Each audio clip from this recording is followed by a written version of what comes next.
All right, welcome back. Going live, seeing what's going on, painting some Hell Knights because I want to get them done. And, I painted them all rusty and everything, and then I gave them like a dry brush of white, just a really light dry brush.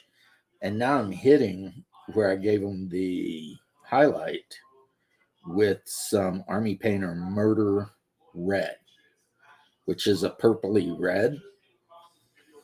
And I think it looks really good with the undercoats and stuff. And I hope whoever plays this army, because I didn't build this army for me. So whoever ends up playing this army,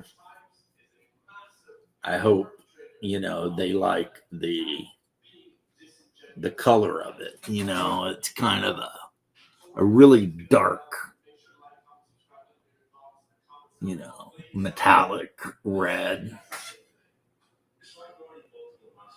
I mean, I've got the guys with the guns too, but honestly, for these guys, I think if I were going to field an army, I'd probably go with more of the melee guys and just try and get across the battlefield ASAP.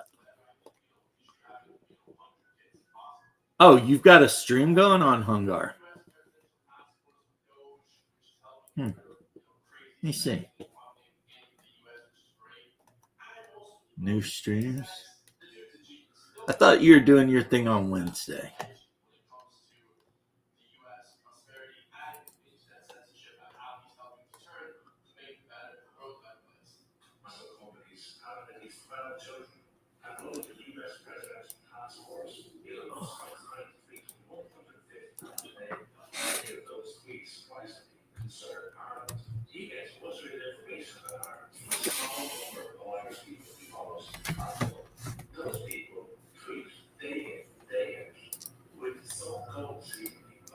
Unbelievable.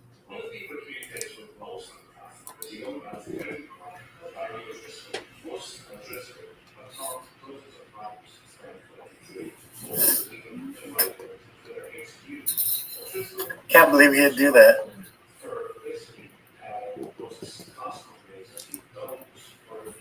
It's like I sent him a link to the first stream I've done in a long time. And what does he do? Instead of even looking at his Discord, he starts a stream of his own.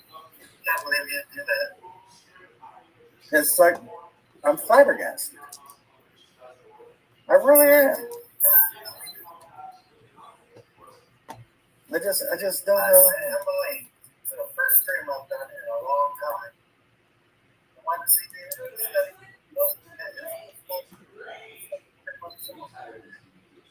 Why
Okay. Oh, look, it's not reverbing. But your screen is frozen. Is it? Yeah. But maybe not on your actual restream. Maybe it's just, yeah. See, that's not the right one either. Maybe your restream's different than mine. Okay, so there we are. Am I still frozen? No, you're looking good. What are we talking about? Nothing. Okay. All right. So I am painting up even though I never intended to, because it's not an army I ever thought I would like, I have decided to paint up a court of the seven-headed serpent army. Okay. Which are basically the most demonic of all the armies in this game. Because almost every single thing in a court of the seven-headed serpent army is partially demonic. Of course, they still abide by the rule that says no actual pure demonic entity can come to Earth. So these things are all like half-breeds, where the mortal servants of hell literally drag in goats and pigs and whatever, and then the demons reproduce with those goats and pigs and whatever, and create what they call yoke fiends. How come it's perfectly fine for them to do it, but when I do it, I'm like looked down upon by everybody? Like, this is a yoke fiend, and you can tell by his split hooves, etc., that he actually might have been half cow and half demon. Hello, Cyborg. They're like the second lowest of the low within the hierarchy. The lowest, of course, are the wretched, which are the humans that the demons eat. So, yeah, I'm live, except I've got Hungar's channel on. So this is like a dual cast or simulcast or something. And then here's a piece of I need to paint, but it's just a piece of scatter terrain. It's a trench with the wood duckboarding leading up to it. Like if you moved some of this stuff right here, you could easily, place that there so that if whoever's on whichever side could have a trench. You can use that table for anything. Modern wargaming, because the barbed wire and stuff, a lot of it is actually attached. Like, you can't see it because of my hands here, but there's a whole barbed wire thing around sandbags, and they're glued directly on the table because, well, mainly because, I mean, that hill is built into the table, so. Could use it for Stargrave. Yeah. That would be kind of cool. You know what I mean? Hey, they had barbed wire in Frostgrave. Did they? Barbed wire's been around forever. I don't think so. Well, I can Google it. Barbed wire's been around since, like, I think cowboys started using it. I don't know. And coiled concertina wire, that's definitely not even World War I. That's something much later. But the thing with this game is it has World War I aesthetics, but 1874. When? 1874, November 24th, 1874. For barbed wire. Mm-hmm. That's when it was patented. Well, that's not that long ago, man. I've also, and I got to put pallid bone on it, you guys are seeing it as white blotches, but they're just piles of skulls, piles of skeletons just all jammed together.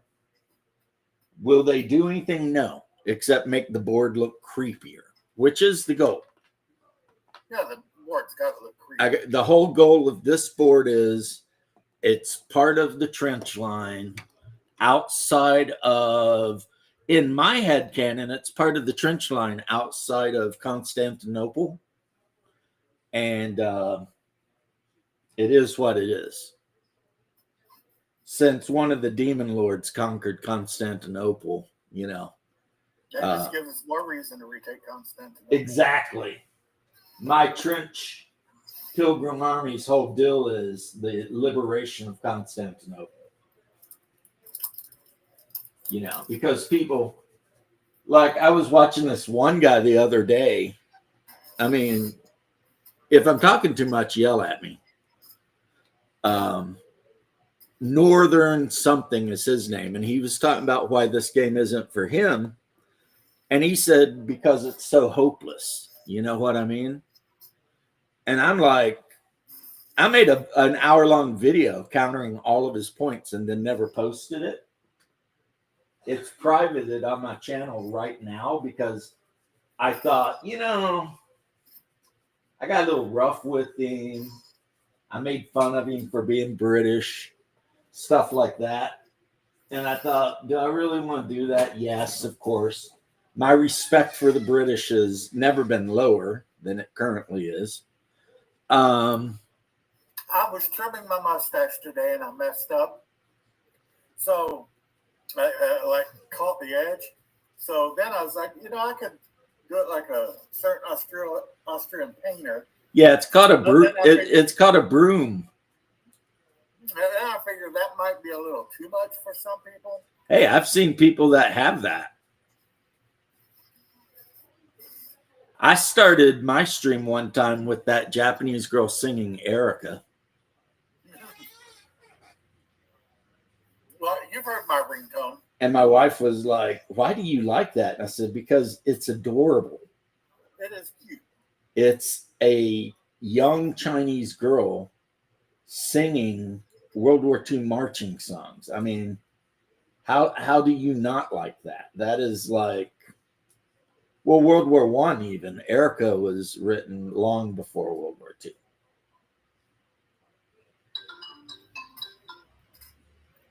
Yeah, let me play my. I heard it. Let's start.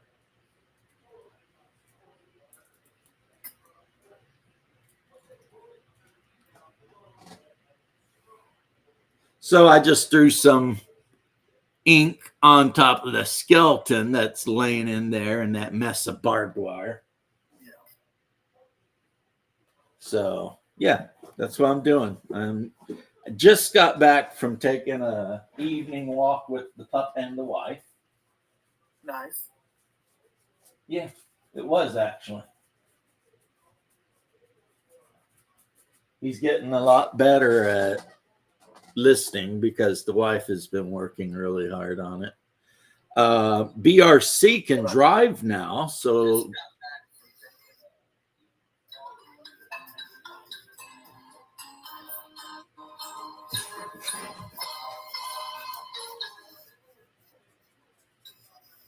I mean, when you're in public and that goes off, that's hilarious.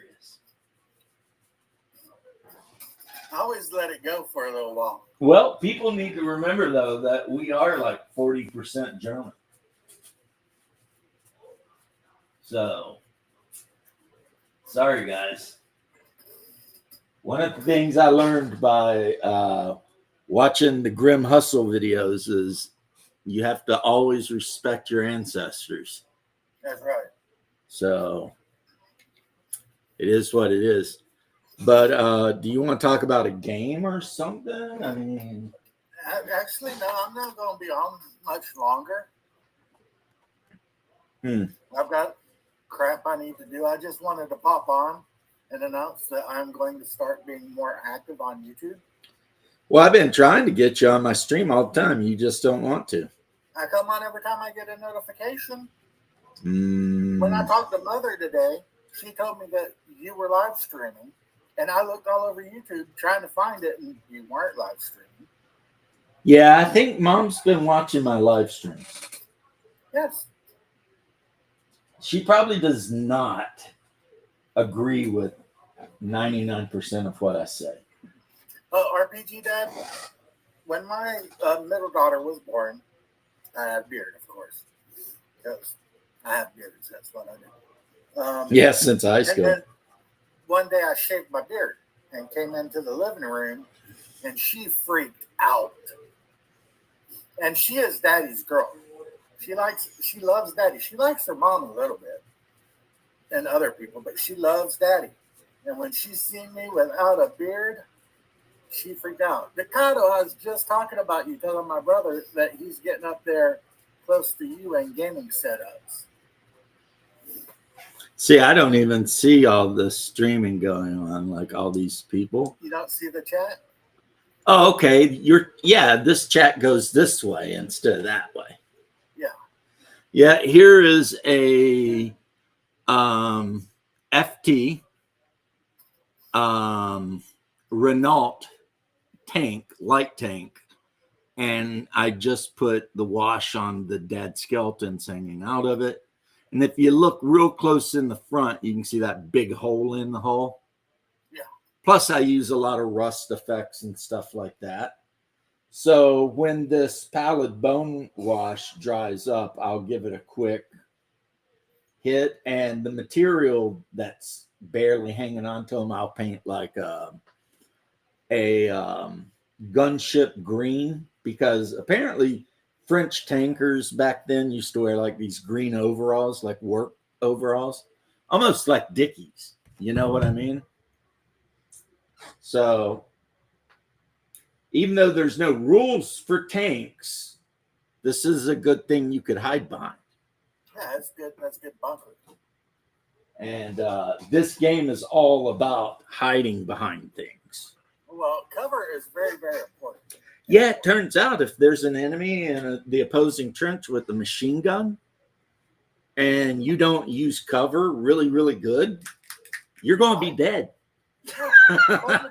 Imagine charging a trench with a machine gun and not using cover and expecting to survive. Well, you don't charge. You've got to walk at a slow pace, side by side, according to the British. That's how they did it. No, I got to like crawl and hide and like try to like burrow under the ground like a mole, or whatever I need to do to keep my fat ass from getting shot. Right. That's what I got to do. Yeah, World War One. It's so amazing. Like, people are always so obsessed with John Blanche. I'm trying out the new John Blanchard paint set from Army Painter. Nice. I do have a question, Ducato, and please don't, think I'm just an idiot, but I don't know who John Blanche is. You need to check out his channel and watch. Let's see a couple of his like recaps of his Castles and Crusades. His gaming table makes me peanut butter and jealous. Really? Oh my god, dude! And even the people who are on his like who play with him, they comment because I was like, "Damn, your table looked fantastic." They're like, "Yeah, one of the best parts about this game is showing up and seeing what he's got set up for us this week." I mean, that's awesome. That is awesome. It's like I tried to do that when I built all the airships and everything for the Taoslanta game. But yeah, I mean, but that's the thing with being a DM is people think being a DM is one thing when in fact it's like, the original. Okay. Being a DM is like being 10 things. Yeah. Because not only are you reacting to the players' bullshit, you're also the peacekeeper, you're the advocate, but also the arbitrator. And then on top of all of that, you have to know the rules better than anyone else at the table. At least I think you should. And be willing to step in. And then if you're playing with miniatures in a dungeon, you pretty much got to step up and be an artist and build all these things. It's not an easy hobby to get into. Well, it's easy if you're a player and you just show up and the DM is like, here's your character. You know what I mean? and I painted this figure for you. Do you like it? Yeah, then it's really super easy. See, when I play fantasy games, I bring my own figure. Right. Literally. Right. Dwarf Barbarian. I'm the only person we know who has their own figure. Yeah, well, I got your figure. Yeah. I got your figure in 3 scales. Yeah. How many other people's figure do you have like that? Guts, Trigun. You're welcome, Mikado, man. Your stuff is amazing. It blows my mind every time I see it. Maybe I could get my own figure, but the problem is Nerd despises me. So it's nice to be loved by everybody. Yeah. I'm not sure why she dislikes me. Maybe I made fun of Marines too hard or something.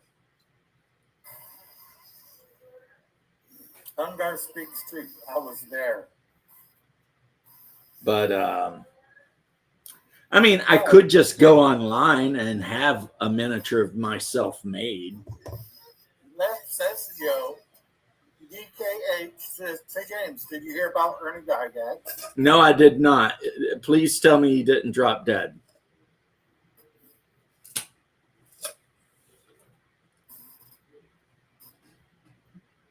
And DRC says, "Hungar speaks truth. I was there." Wifey. How do you feel about BRC visiting tomorrow for a little while? Well, I mean, I'm just asking. You can go get your nails done. He and I'll just be bullshitting around at the table. Yeah, he died. Okay. BRC, the wife says, yeah, if you want to visit tomorrow sometime, you can. I was raised by a Port Work cop, said he died this morning. Yep. Well, he has been definitely fighting something. That's why the first thing out of my mouth was, please tell me he didn't die. But I want to know what's up with Gene Hackman and his wife being found dead. Let's hope it's not a Phil Hartman situation. Hey, Malachi. Malachi.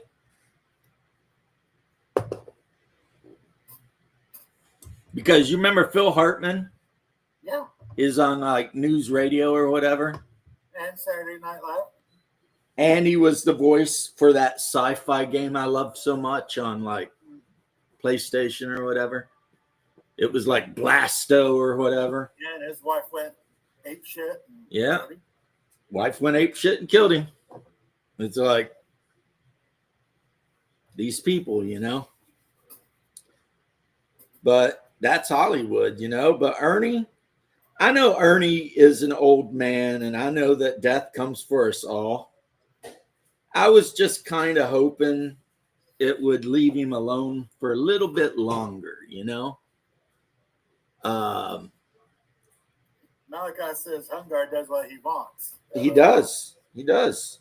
It's a problem sometimes. I mean, but it is what it is, and you know, I hope he's in a better place. I got one thing to say about life. If you sneeze and I say God bless you, I don't need to hear who are you, why's my window broken, and how you got to my house. I ain't got time for that shit. Just say thank you. You know, you joke. You joke. My favorite unit in this army right here. Chad, whoa, what's up? These guys. Yeah. Pit Scorpions. You can take up to 3. I would take 3 in every army. I'm going to go get a drink of water real quick. Well, I'll just sit here and talk to people. Ernie was 61. That's too young. Too young. And even though it made me very unpopular with certain sections of Twitter or X or whatever we're calling it, I was 100% an Ernie fan. when all the bullshit busted out, And I have been very vocal in questioning why Luke would idly stand by while people talk shit about his dad and his brother. I mean, because I'd have to pull the Kendrick Lamar on him and be like, fuck you and your mama. You know what I'm saying? So,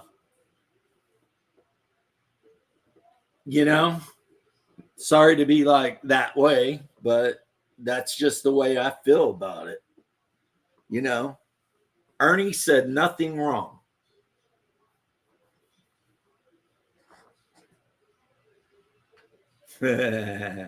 Raised a poor orc child funny. That's a Hungar joke.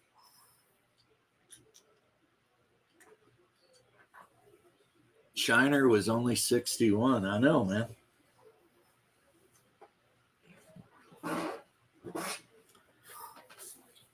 Well, I'm just going to sit here and rub my head for a second, think about it. Yeah, scratch my head a little bit. My hair's growing out. I need to shave it again. But yeah, this is to me, this is almost as bad as when I heard that Gary himself had died, In my opinion, Ernie was the true successor to the crown. And even though I'd never want to get, on Luke's bad side, I don't know if you've seen that guy, but he is jacked. I just have a hard time having any respect for him because he let a bunch of dweebs talk a bunch of shit about his brother like that, And I don't care if you're trying to get into the business or whatever. I would have walked away. I'd been like, nope, you guys can kiss my ass, Luke does not need Wizards of the Coast.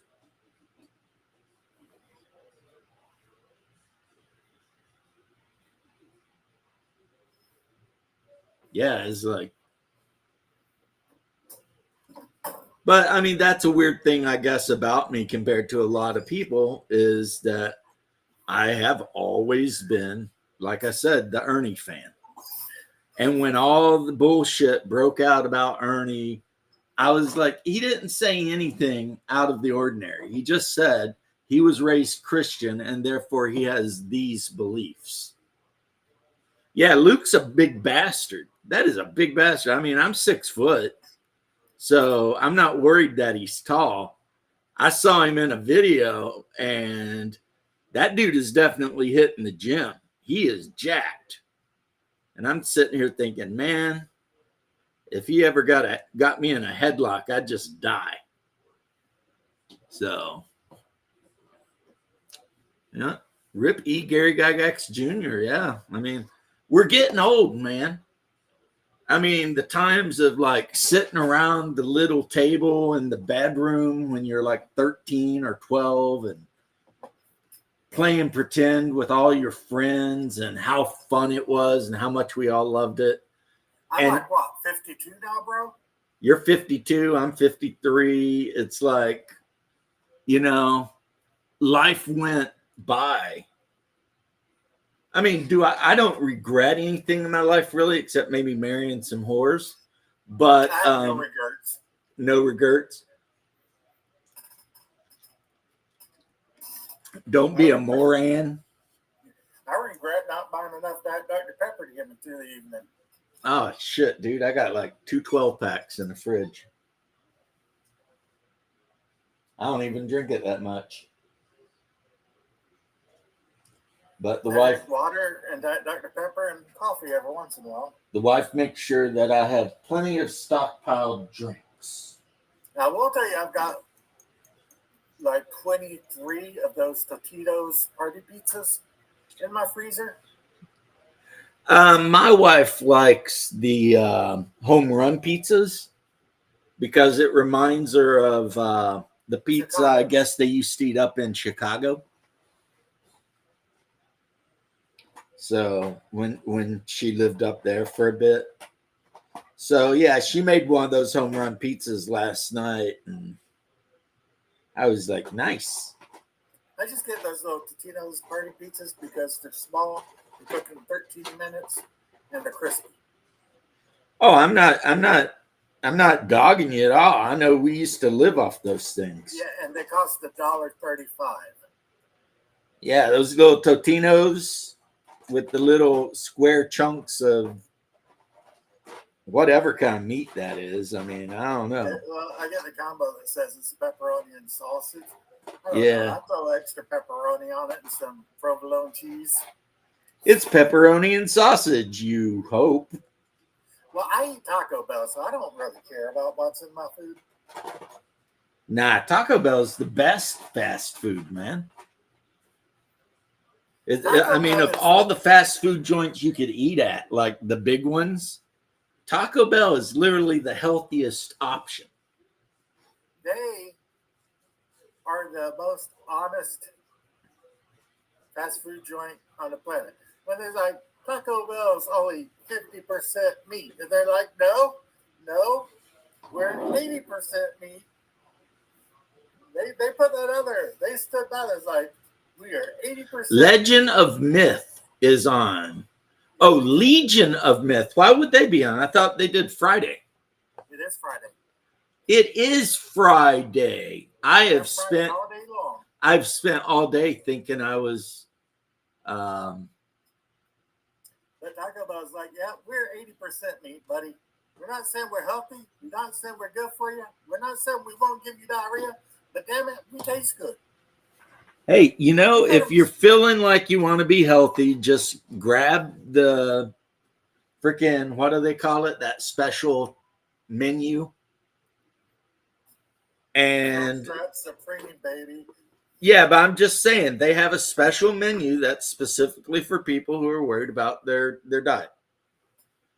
And I'm like, basically it has less cheese and less sour cream and more veggies. And if that's what you want to do with your life, I'm all for it. I support you. I'm all like, eat some Taco Bell. It's good. Yeah. No regrets. Well, it is time for Legion of Myth, and I said I was only going to stream until Legion of Myth came on. Well, Legion of Myth, I need to freaking yell at Max. I have not heard or spoken to or anything with Max in so long. Yeah, I sent him a message, and he told me next time I'm on. What? He sent me a message telling me next time I'm on to let him know if he's not got a show going on that day. And he would join me. I'm not. Hello, Monster. Hi, Mossy. You go relax. You've had a hard day of work, and you've been doing a lot of stuff. I could have said no. Right?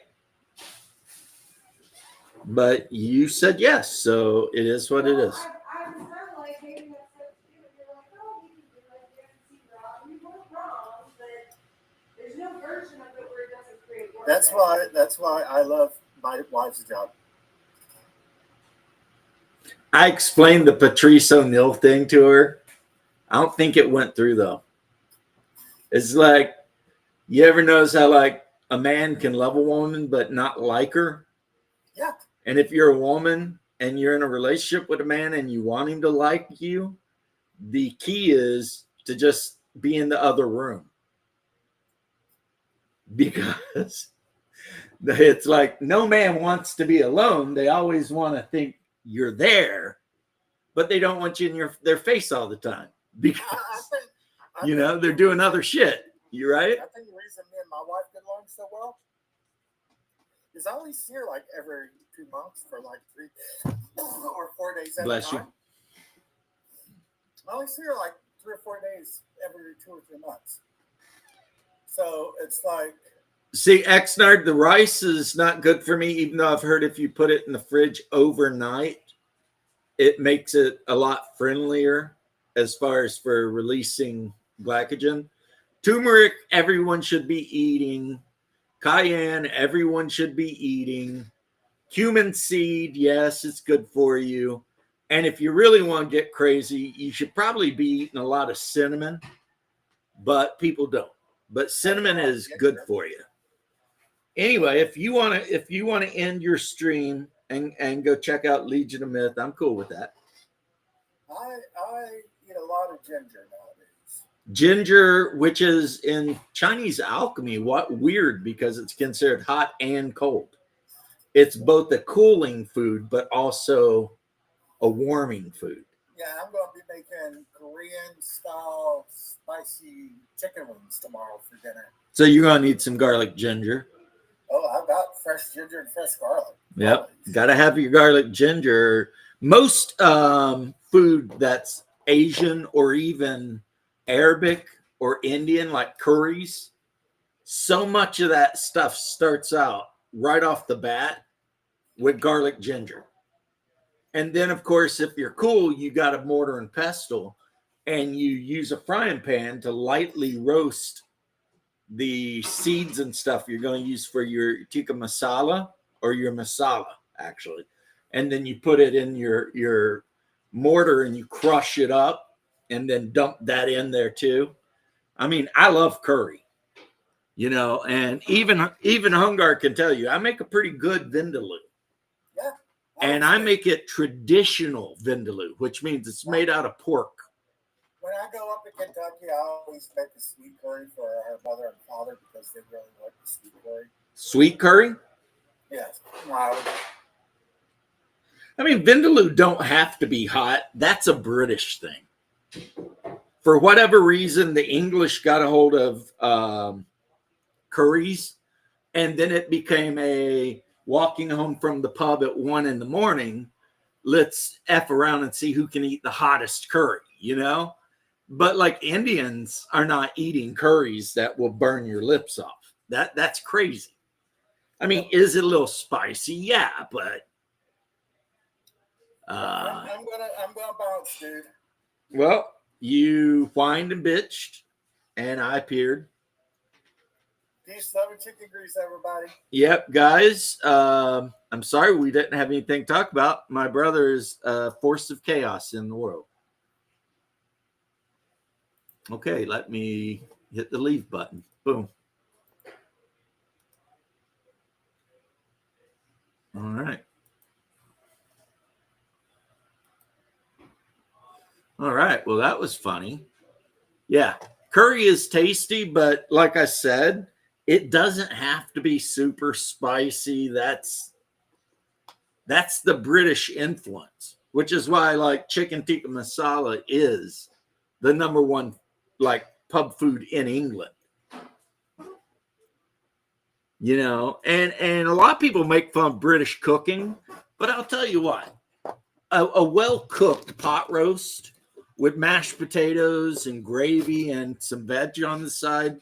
I mean, how do you really beat that? That's like perfection. So it's not like English cooking sucks.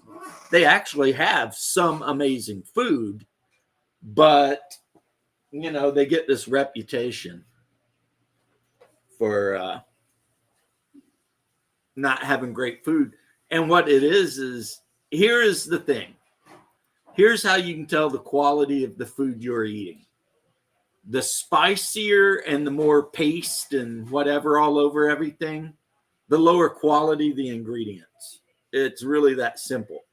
So Indian food, like barbecue and a lot of food we eat, Mexican food, etc., is 100% because they didn't have premium ingredients, so they used the spices to make the delicious food that people would want to eat, right?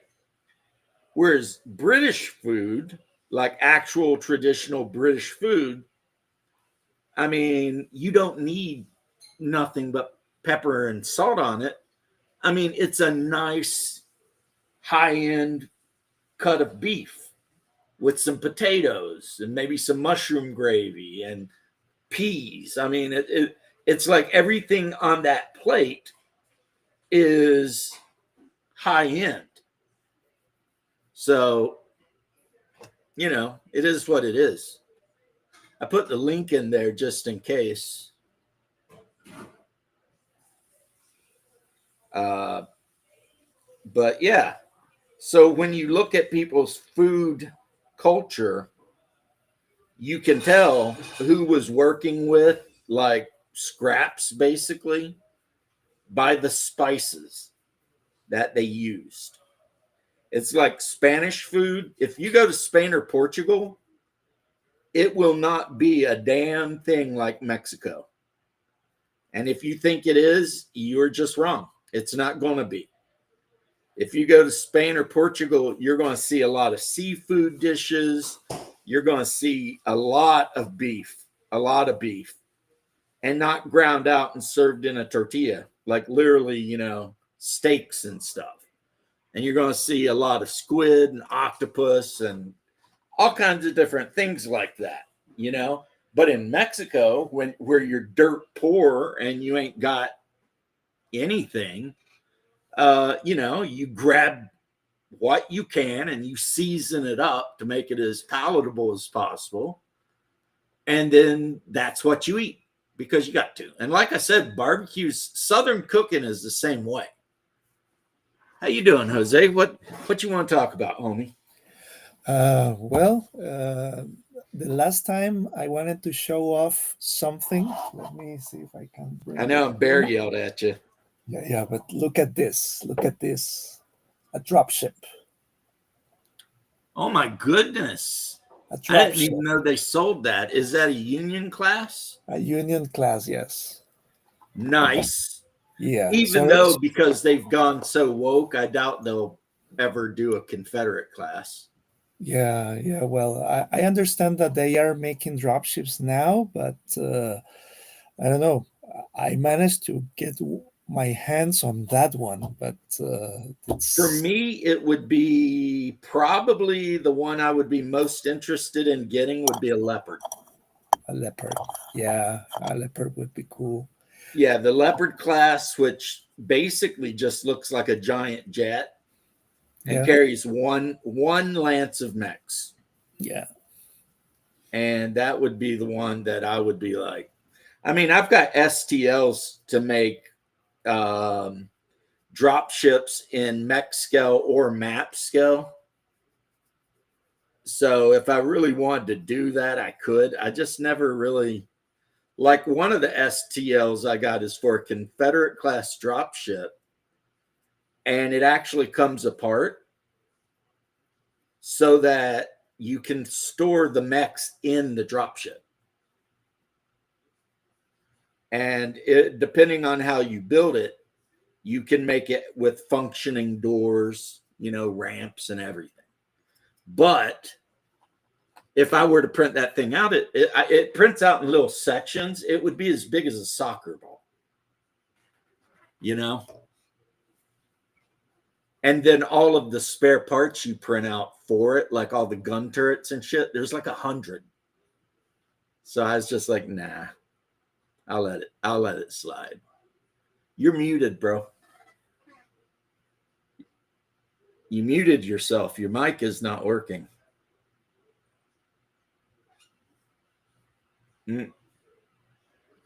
Yep. There must be a storm in the Gulf of America that's freaking causing your internet to jack up. We are lucky as Americans that we have the solid internet that we have. I know there are some places that have even better internet, but honestly, when you consider how much of the rest of the world has no decent internet at all, it's like, yeah, you're still muted, man. Yeah, hold on, let me look here. According to my settings, now you're muted. I just unmuted you. check out under where you were invited and make sure that your little speaker isn't jacked up. This is going to be a short conversation. Make sure your headphones plugged in on both ends. I've done that. I mean, I wanted to give you some time to talk about stuff because I know you have a hard time interrupting, but now it's going to mute you and not let you say anything. Isn't that irony? Is that irony or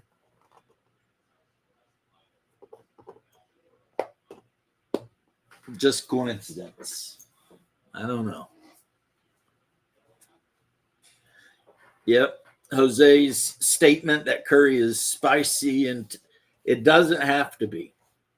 Now, Vindaloo, I can talk about curry all night long. Yep, still muted. Damn, man. Vindaloo is actually based on a Spanish dish, which is pork roast in vinegar. And because the Spaniards marinated the pork in the vinegar with a lot of other things, and then they eat it, right? And so the Spanish colonists in the province of Goa in India, or Goa, however you say it, Goa, they told their Indian cooks and everything, make this, and they gave them the recipe. And of course, they didn't have half the shit needed. How about now? La, Oh, la, you're la, there. la. I hear you. Can you hear me? I hear you. Oh, yes. Okay. I'm sorry about that. No, and I apologize for it. Huh? It's not your Yeah. fault. Yeah. Well, I'm back. The Gulf Thank of you. America is playing havoc with your internet. Yeah. Yeah. Or maybe it is fate. It is, I don't like what you did the last time, so I'm going to silence you. Right? The NSA. Yeah, probably. Yeah. Because I talk about UFOs or something. Yeah, right. You're talking about Costa Rican politics. Now you're on a list. Yeah. No, it was about Huawei or something. I am not involved in that. So, Whoever said that your screen looks like you're sitting in a game store is 100% accurate. accurate. Yeah, it has my stuff and my wife's stuff too. You can see it back there. Because you're The sitting ponies. in The front of all ponies. these racks of unopened product. No, they are open. They are Well, open, but even they're still in the box, though. You know yeah, what I they're mean? still in the box. Yes, and look at this. Somerset Strikers. Nice. Those are the ones from the cartoon. I haven't been buying a lot of the new stuff because it's new stuff. Yeah. So it's like, while I'm not going to say it sucks, because it don't suck, it looks good. Mm-hmm. But half of the mechs that come in a box are mechs that I have no interest in. So I'm not going to pay $35 for 2 mechs when I have 900 mechs.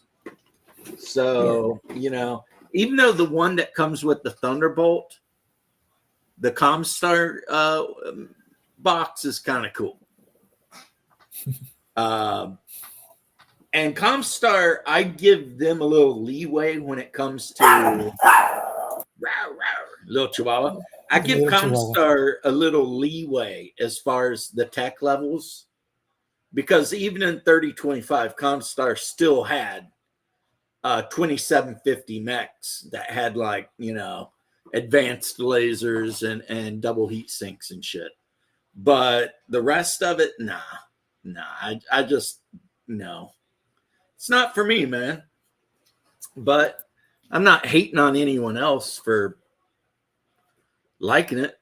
I mean, I will admit to you and in front of God and everybody that some of those clan mechs are freaking beautiful. Very, very beautiful. I mean, the freaking Timberwolf is one of the most iconic mechs ever. And you know what's hilarious about it? The cockpit is a B-17 bomber. The guy who designed the Timberwolf literally just took the front of a World War II bomber, cut it off, put it, surrounded it with all the shit, and called it a day. So now you mute it again. Whatever you're doing to mute yourself, stop. Oh, no, I muted myself to not allow my dog to interrupt you. Sorry. Interrupt me, or Yeah. you'll never get to speak. Okay. No, Plus, I know in a lot of cultures, people get upset about it, but in Appalachian culture, we don't. You don't. Okay. Because of the way we talk so quick back and forth that it's like, yeah, if you want to get a word in edgewise, you better jump in. Okay. Yeah. But I appreciate your politeness. This was a thing me and my wife had to work out because in her culture, you don't interrupt people. It's just considered so rude, right? But in my culture, everyone's interrupting it. I mean, sometimes you ever seen two old hillbilly ladies having a conversation and they're both speaking at the same time? And it's like, yeah. How do they even know what they're even talking about? They're both talking, but they hear too. So, okay. So there you go. You got my permission to just jump right in anytime you want. How much did that Union class drop ship cost, if you don't mind me asking? If you do, then you don't got to say. Yeah, well, in my case, it is because I bought it from a guy who is divorcing. So I do not have. Yeah. So, and I told him that I will not open it for 1 year in case he wants it back. Oh, so you got a whole kind of a deal, huh? Yeah, I got a deal, but basically, well, this guy is divorcing, and I can understand the problem of getting rid of a collection when you are in that process. So basically, I bought it for like $40, and basically, if he wants it back, then he just need to give me the money that I paid, and I will give it back to him. So it's almost like you let him pawn the drop ship with you. Yeah, it is like at least I can say that I have it here. Right. And he basically pawned it. He's like, okay, you gave me some money. You're going to hold on to it. But if in the future I want it back, we'll work that out. Yeah, that sounds fair, right? Right. Sounds fair. And sounds absolutely fair to me. Yeah. So basically, it is, and I will keep it for 1 year unopened. And after 1 year, then the offer expires. And I think because one year is enough to recover from any hardship or something like that, And the only part of it I don't like is that the poor guy's going through a divorce. That sucks. Yeah, but I cannot do anything about it. No. So basically, and the guy is a cool guy, and he's a fan of BattleTech. You can see. He must be, because I never even knew they built that model. Yeah, imagine that. Yeah. I mean, and I do, even though I'm not super happy with, the current BattleTech people. Yeah. I still keep tabs on what they got coming out. You know what I mean? Yeah. And if it's something that I absolutely feel like I have to have, I would probably go against my principles maybe and buy it. Yeah. Fortunately, they haven't put anything out that I feel like I got to have in like a year. Yeah, I suspect that it is possible that they did it on their own, or it is possible that there was the famous money that Elon Musk discovered, or not, maybe. Who knows? Yeah, right. Yeah, that it was a paid behavior. So who knows? Well, we know that. Yeah, they've been, sending millions of dollars to Serbia to teach Serbians to be more open to, like, I don't know, Trent. It's Sesame like Street. You've obviously never been to Serbia. Sesame Street in Iraq. Yeah. It's like, because let me tell you a thing about Serbia, right? They're nice people, but you don't want to be in the wrong part of Serbia. And you definitely don't want to be in certain parts of Serbia and start talking shit about being Albanian. Because you will get your ass whipped. I mean, that's just the way it is. And like when you go to the Balkans, it reminds me of as if they took Eastern Kentucky and just made a whole region, but everyone in it's different and they're all feuding. And that's pretty much the Balkans, you know? Oh. It's like if you go to Albania, you don't want to be walking around with a big crucifix hanging out. Because, you know, you don't want some Muslim to get all freaking bent out of shape about it. If you're in Serbia, you definitely don't want to start talking shit about how much you love Mohammed, because you'll get in trouble. Yeah. Bosnia, they're more laid back, depending on what part of Bosnia and Herzegovina you're in. If you go into Kosovo, I hope you're a U.S. peacekeeper, because otherwise it's going to be effed up for everybody.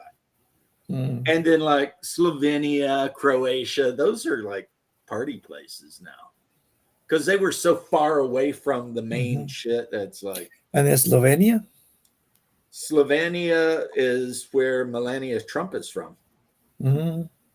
It's kind of on the coast of the Baltic, but near Italy. So they're Slavs, but they're a lot of them are Roman Catholic instead of Orthodox. And as a matter of fact, they've had some issues with the Orthodox Church literally having to like fly in by helicopter Orthodox priests to do, you know, services and stuff, because, you know, the Slovenians are like, no. Croatians are mostly Roman Catholic too. And Croatians and Serbs get along, but there's still a little bit of hatred because during World War II, the Croatians joined the Nazis and they oppressed the Serbs, like, you know, basically racial cleansing whole areas like terribly. And the Serbs never got over that shit. Wow. So, and like I told you, House Merrick is basically the Balkans, but in space. Like every province is a whole different thing. And they're constantly going to war with each other. But then when Steiner or the Capellans act up, they immediately, you know. It is interesting because when people talk about the Capellans, they normally think China or something, but China never had the technology that the Capellans had. I realized that it is more similar to Flash Gordon universe, where you have Emperor Ming, which is basically like China, but not the real China, and you have Flash Gordon. Here's the thing. When the Capellan Confederation was originally released, right? Yeah. They were not Chinese. They were Sino-Soviet. So they were Russian and Chinese, and then a couple of other ethnicities thrown in there, right? However, during one of the second or third succession wars, House Merrick conquered the Tikhonov protectorate area, and that's where all the Russians were. And all it left was the Chinese, who, if you read the books, like Emperor Ming's daughter, she starts like worshiping Aztec gods and doing like human sacrifice. And it's like, they're just weird. They're just weird, a weird bunch, you know? Like at one point they made a clone of Captain General Merrick and snuck him onto the throne and shit. I mean, and their death commandos are literally just that. They will suicide their asses right into your mech, you know? I mean, the Wow. whole reason, and again, jump in anytime, the whole reason the cataphract exists is because Merrick was putting an ass whipping on them, and most of their medium heavy mech facilities were in the Tikhonov region. So the region that was left was just taking bits of medium and heavy mechs and throwing them together. So if you look at a cataphract, you'll notice it's got a marauder arm, like marauder type legs, but then it's got like an Orion AC-10 sticking out of the side. It literally was just A collage. throw some shit together mech Oh, because cool. you know, Merrick is putting a beating on us, and no one really expected the X1 to be as good as it was. But it turned out that the Merrick or the Capellan scientists behind that thing and engineers made this weird Franken-style mech that was actually really good. Me personally, I like the cataphract a lot, especially the Ilya Murman's variant, which is named after a Russian hero from medieval times, and because it changes out the AC-10 for like an AC-20, and it's just a good mech, you know. Like Hungar, and it's 70 ton instead of 75. And if Hungar were on, he would tell you, him and I got into a scrap, and it was my cataphract head to head with his Marauder.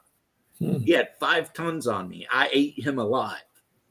It wasn't even fair. You know what I mean? See, yeah, I understand. Yeah, because he's like PPC, PC, and I'm all like AC-10, large laser, PPC, you know, 2 medium lasers. I'm just unloading all the shit on him.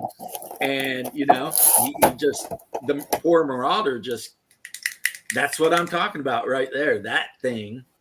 Look at the legs and look at the one arm, and you're like, yeah, that's a Marauder. Yeah. But then they threw, you know, bits of like so many other mechs on there. And now it's like a standard mech for House Lau and House Merrick, because House Merrick's got the blueprints. Because at one point they conquered the world where they're building them.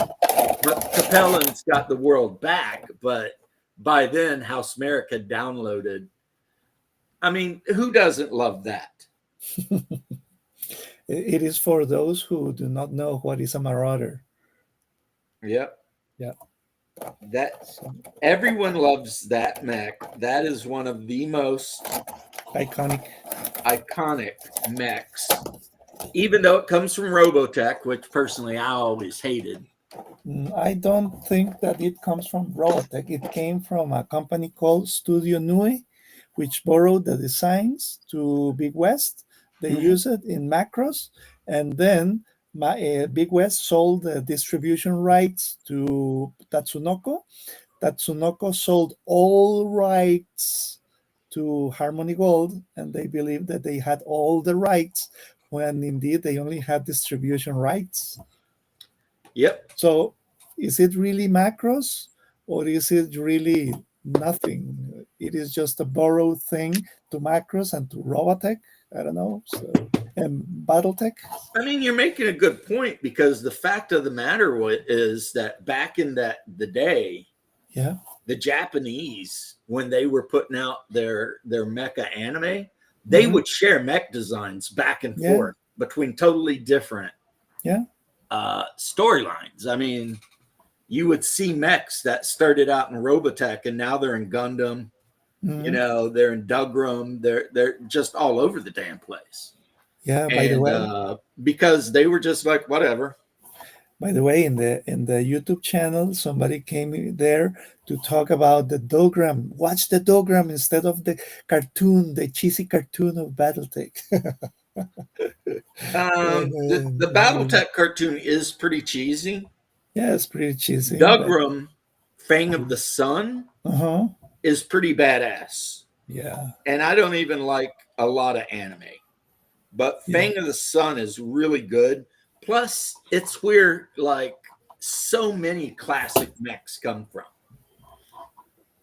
You know, it's Yeah. like all the stock 355 tonners. Hey Vic, Hello, hello, hello. like Hello. the Griffin, the Shadowhawk, and the Wolverine or Dogram mechs. Then you've got like the freaking Battlemaster, the Goliath, the Scorpion. I mean, literally half of the Baltec TRO for 3025 is in Dogram. Yeah. You know, Basically. but I did like, even though I don't like Japanese robot anime very much. I think Gundam 88, it was called. I thought was pretty good. I know. R.I.P. Man, it's sad. We were talking about it earlier. Well, I actually talked to him on. Let's see here. I actually talked to Ernie Wednesday night. He called me, and I was at David Wesley's, and I knew it was coming, and I couldn't. He swore me to secrecy about it. So it is what it is, brother. I know it was. It's a sad day, though. For gaming, in my opinion, it's only beat by the death of his father.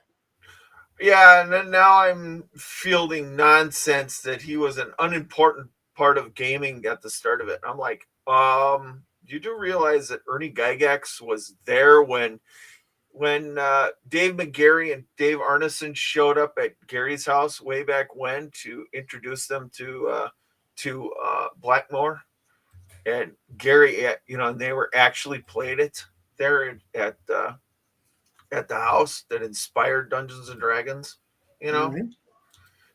These people are so ignorant; it's not even funny, and I'm pissed as hell about it. So. Well, some people have been trying to rewrite history because they got mad about his interview. Oh, I always supported him because, especially, I supported him and talked shit to Luke a little bit because I'm like, look, the guy's a Christian and he doesn't believe in some of the things that are being pushed in modern society. So that's just how it is. Well, they were calling him a racist, and I was laughing. I was like, I wonder if this is about the speak about him and the American Indians, how they would go to war with each other, and then they would,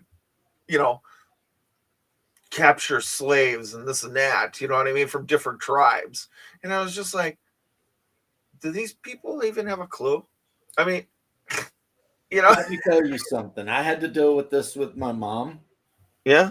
My mom, for a long time, labored under the delusion that the Native Americans were noble savages and they all got along and traded and shared huts and all that bullshit.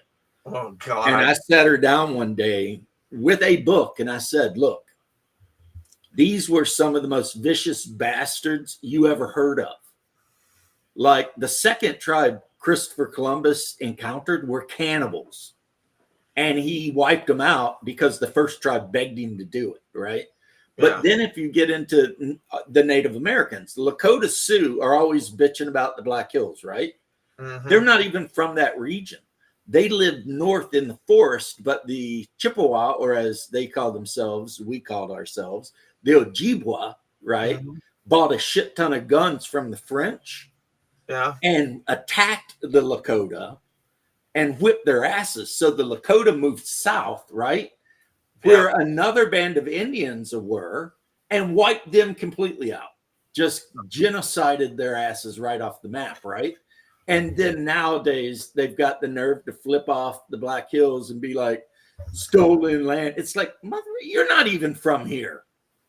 You know? I mean, Stonehouse did a cartoon, and it showed all these Indians in a line, like in different panels, and everyone had an arrow in their back, but had an arrow pointing forward too. It's like the Kiowa were some of the meanest bastards you ever heard of. The what's it called? The ones like from Outlaw Josie Wells, Comanche, Yeah, the Comanches. slavers, murderers, rapists. And then you've got the Anasazi, who lived in Southwest, who were straight up predatory cannibals. Mm-hmm. They raided other tribes to eat them. You know, so it's like the only Indians I ever heard of being halfway civilized and decent were Cherokee. Well, and then if they want a modern example of this, it wasn't too long ago, maybe even 20 years, and Jose could probably attest to this because he lives closer to the Brazil. They still had cannibals down there. You know, they still do in the Amazon, the deep Amazon. Amazon rainforest. I love living in South Dakota. South Dakota's nice.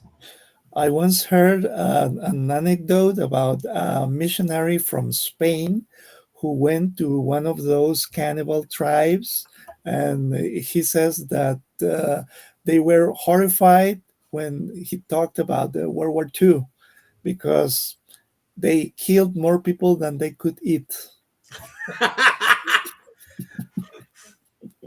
They got a point. And here's another thing.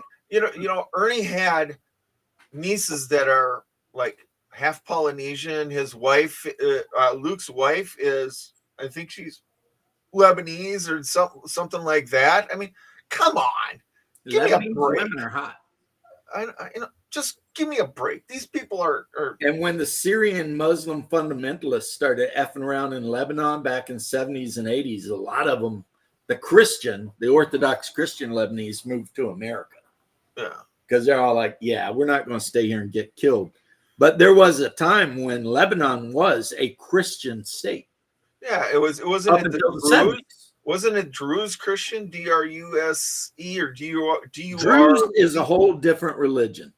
Oh, I thought it was the Lebanese Christians were Orthodox, like Greek Orthodox, or actually they would have been Lebanese Orthodox. But when the Muzzies started, murdering everybody, and they were being supported by, Syria, very, very many of the Orthodox Christian Muslims, or Orthodox Christian Lebanese, we're like, yeah, we're out of here. Oh, we're not hanging out for this shit. Druze is a offshoot of Islam, so. Yeah, it's an Arabic religion. You really only hear of the Druze in the Middle East. I've never at any time ever seen a Druze temple, met a Druze person, Mm-hmm. So they must not be very common, because where I live, we've got a Buddhist temple, a Sikh temple. Every kind of religion you can imagine, you can find in Orlando, but I've never seen Druze. Oh, well, I don't know. I was thinking Druze was a Catholic, and they've got all kinds of different types of Catholics in Lebanon. It's a melting pot of religions there. So anyways, yeah, it was a sad day. I told him on Wednesday I was pulling for him to make it through, and it was. Somebody said, guess what happened today to me? And the first thing out of my mouth was, don't tell me Ernie died. And they're like, Ernie died. And I was like, fuck. Yeah. What I can tell you is that today I was on an exam, the TOEIC English exam, and my brain has an IQ that is inferior to the speed of an urban mech. Slower than an urban mech. That's not good, because those things only got like 3. Yeah. So yeah, it's an English exam. Let's see how it goes. I will let you know when I know the result. English exam? Yeah, an English to see how much English I speak. Huh. Yeah. I was going to say, you speak better English than I do, so. Well, more or less. It was very complicated. We've been corrupted by our experiences in the military there, James. The only thing I learned in the military is a little bit of the metric system, and only so that we could know rounds and ranges. You know, that was it. You know, you fire 5.56 millimeter rounds, and that target is 300 meters away. Yeah. Other than that, it's got about a 3-inch drop at that range, so we need to adjust a little bit and make sure we shoot at the top of the forehead instead of the bottom. Yeah, aim at the throat, and you'll hopefully hit them center mass. Yeah, yeah. There's a meme out there where it's got the British guy looking at the American guy, and it's like the only time Americans use the metric system is when they're talking about guns. It's like that's true, actually. That's true. Because I mean, we could do caliber though. Like 9 millimeter is actually 36 caliber. So during the Civil War, a lot of Confederate officers carried the Colt Navy 36 caliber revolver. It's just a 9 millimeter. It's the same size, right? 7.62, I think, converts over to like 308, which the difference is the caliber system is inches. Like if you measure the round, how many inches? So it's the same as a metric system, but it's just inches. And because some rounds are small, you end up with points. So like 0.22 caliber means it's 0.22 of an inch. And then shotguns, you want to talk about crazy. How shotgun gauges work is you take a ball of lead, the size of the interior of the barrel, and however many of those balls of lead equal 1 pound, that's the gauge. So a 12 gauge shotgun means 12 perfectly round balls of lead, the size of the inside of the barrel, is 1 pound. Except for 410. Well, 410 means that, hell, I don't even know how they figured that gauge out. I know.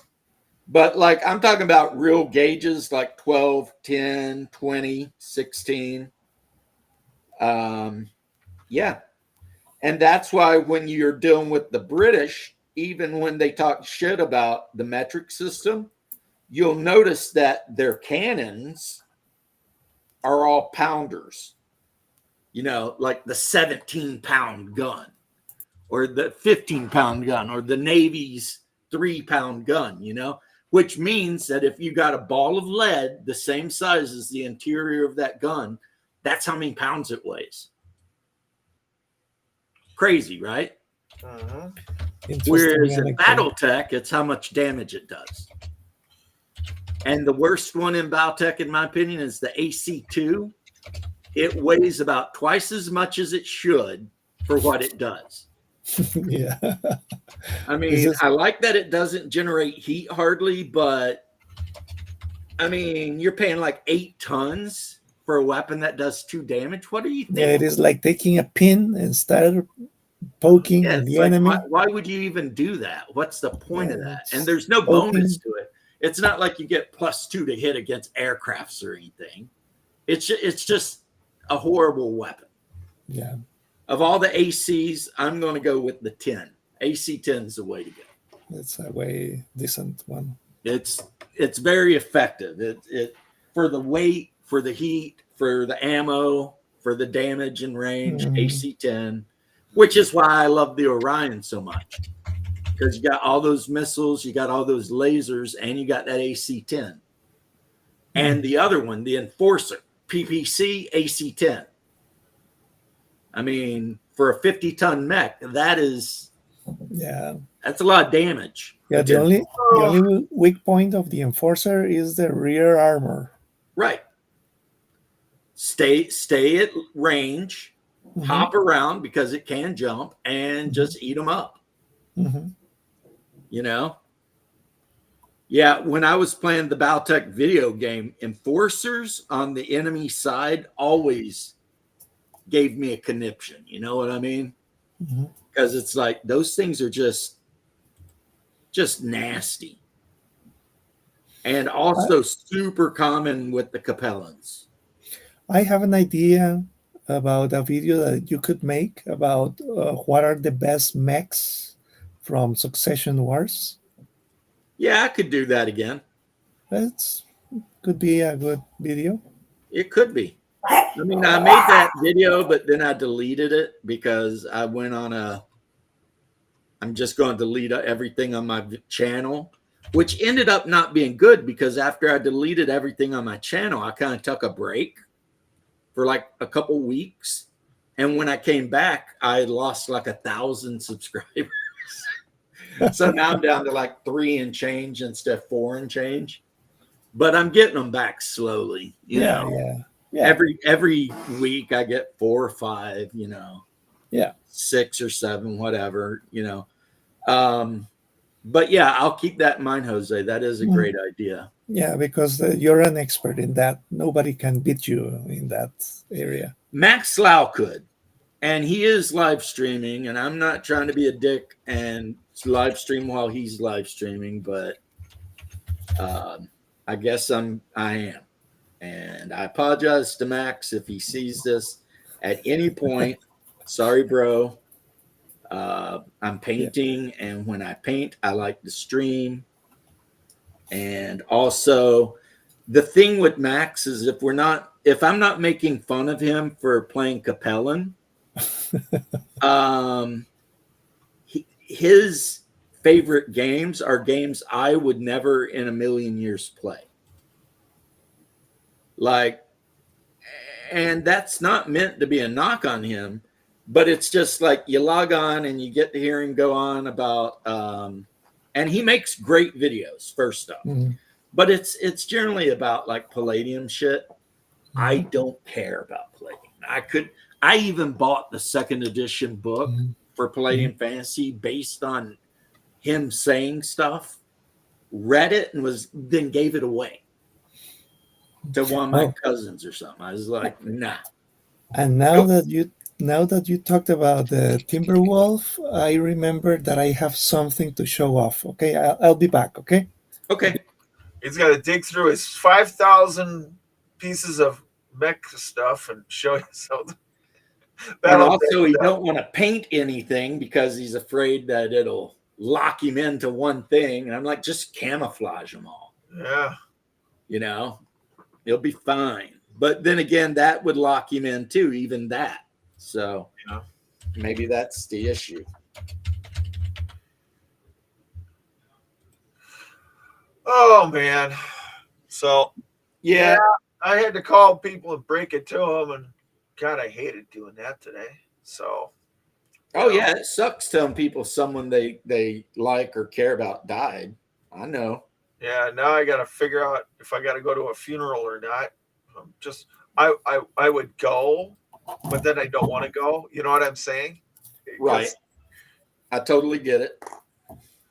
You know what that one looks like? That one looks like that guy from General Grievous from Star Wars. What? Look at the size of this. Yeah, that's one of the museum quality ones. Yeah, it is like 20 years old. No, like 25 years old. Yep. This thing. After they released 3050, the Timberwolf become the face of BattleTech. Yeah. Because everyone loved it. But like I said, look real close at the cockpit of it, and you'll notice what I told you earlier. That is the cockpit of a B-17 bomber, or maybe a B-24. They literally just took a World War II bomber cockpit and put it on the back. I think it looks like General Grievous when he pulls it back. It looks sort of like General Grievous hunched over. He's coming at you with his lightsabers, Poor General Grievous. Uh-oh, Letha's in the back. Oh, geez. Uh-oh. Let's hear what the redheaded reprobate has to say. That is a cool mech, though. The redheaded reprobate. How you doing, Leth? Hey, how's it going? It's going. I mean, we were just discussing the fact that Ernie Gygax died. Oh, really? Oh, well, that's sad. It is. And, you know, then we were talking about Baltech stuff mostly. And I don't know much about BattleTech. I've got a different mech thing that I've been doing. Oh, yeah. Mecton or Mecha Break. Yeah. And I am putting some highlights on a bunch of stigmatic nuns. Stigmatic nuns? What's that? A stigmatic nun is a nun that has developed the holy stigmata, and which means they start bleeding out of their hands and their side and their head and their feet. So they either armor up or not. Sometimes they go almost full naked, and they join trench pilgrim war bands, and they basically fight to the death. I haven't put the blood on her yet, but there she is. She's a nun, but her goal is to kill as many demons as possible before dying. Well, I mean, bleeding kind of tends to cause that. Well, I mean, it's not just bleeding, it's the specific bleeding. Bleeding as if you were crucified and stabbed in the side, Their game rule is really cool. In this game, if somebody shoots you, but they don't injure you enough to put you down or out, you get a blood marker. They can convert blood markers to bless markers, which give them bonuses. So the more you hurt them, if you don't take them out, you just hurt them, they get stronger. Well, dang. Because of the stigmatic marks on them. They're basically powered by the pain. Now these nuns, I have some in my D&D game that are assassins. Yeah, you talked about that. That's kind of cool. That is cool. They do work for the homeless and stuff like that, and the poor. And guess who their informers are?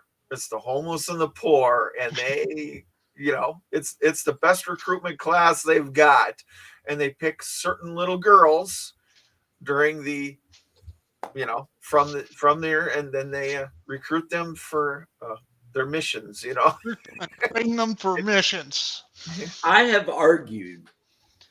I think I even argued this on Legion of Myth one time, that it's entirely possible to play a lawful neutral assassin. Oh, I think so too. I think James Bond was a lawful neutral. You know what I'm saying? Yeah, I think lawful neutral would be the what was him? It was his name from Mass Effect 2. The assassin from Mass Effect 2 would probably be considered lawful neutral. Well, the Hitman from the Hitman game series. Yeah.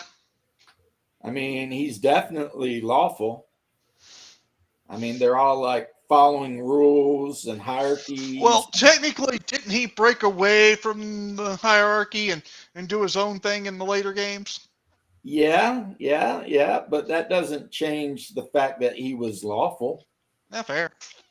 It just means that toward the end, he got sick and tired of the bullshit and decided he was going to do his own thing. In the movie, it's over a girl. Yeah. But that I don't think that was the way it was in the game, but whatever. Sure. Yeah, it's so weird because if the assassin has to be chaotic evil, then you're basically arguing that every sniper in every military is chaotic evil. Maybe they are. Maybe you just don't know it yet. Yeah. No, it's just that, Leth, it's possible that sometimes people do things we would consider not great. I know. I'm it's just their duty to do it. I know. I'm just messing with you. And that's just what it is to be a man. You're a man, and sometimes you got to do shit you don't want to do, but you're going to anyway because that's what men do. They charge enemy bunkers. They, charge up beaches in the face of machine gun fire. Hey, look, strike hard, strike first, no mercy. Let's see. Yeah, that's Cobra Kai, ain't it? Yeah. I think it was strike first, strike hard, no mercy, but I got that little mixed up. It doesn't matter. I knew what you're saying. But anyway, yeah, that's just all I'm saying on that point, though, is like, hey, Shark, how you doing, homie? Yeah, homeboy dropped in, just say he likes living in South Dakota, and then dropped out. Now, if there's any group that would be chaotic neutral, that's the Marines. I think all militaries have to have some component of lawfulness because there's a hierarchy, and people follow orders without, someone there threatening to beat their ass. So, like orcs, you can say are chaotic evil, and you can argue that because if somebody says, yeah, but they're organized. Yeah, but they're only organized insofar as the biggest one amongst them is there to punch them in the head if they act up. So, I mean, they're organized, but it's through brute force and violence. It's not through any sense of duty. So, Freeran demons. Yeah. They only respect violence. So, have you guys discussed the new monster manual that's come out for D&D? I have nothing good to say about it. Huh? I have nothing good to say about it. Yeah, me neither.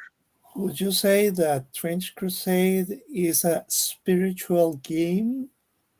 Well, tactical, but spiritual? I would say if you... like a spiritual crusade or something, like closing the doors of hell or something like that? Yeah.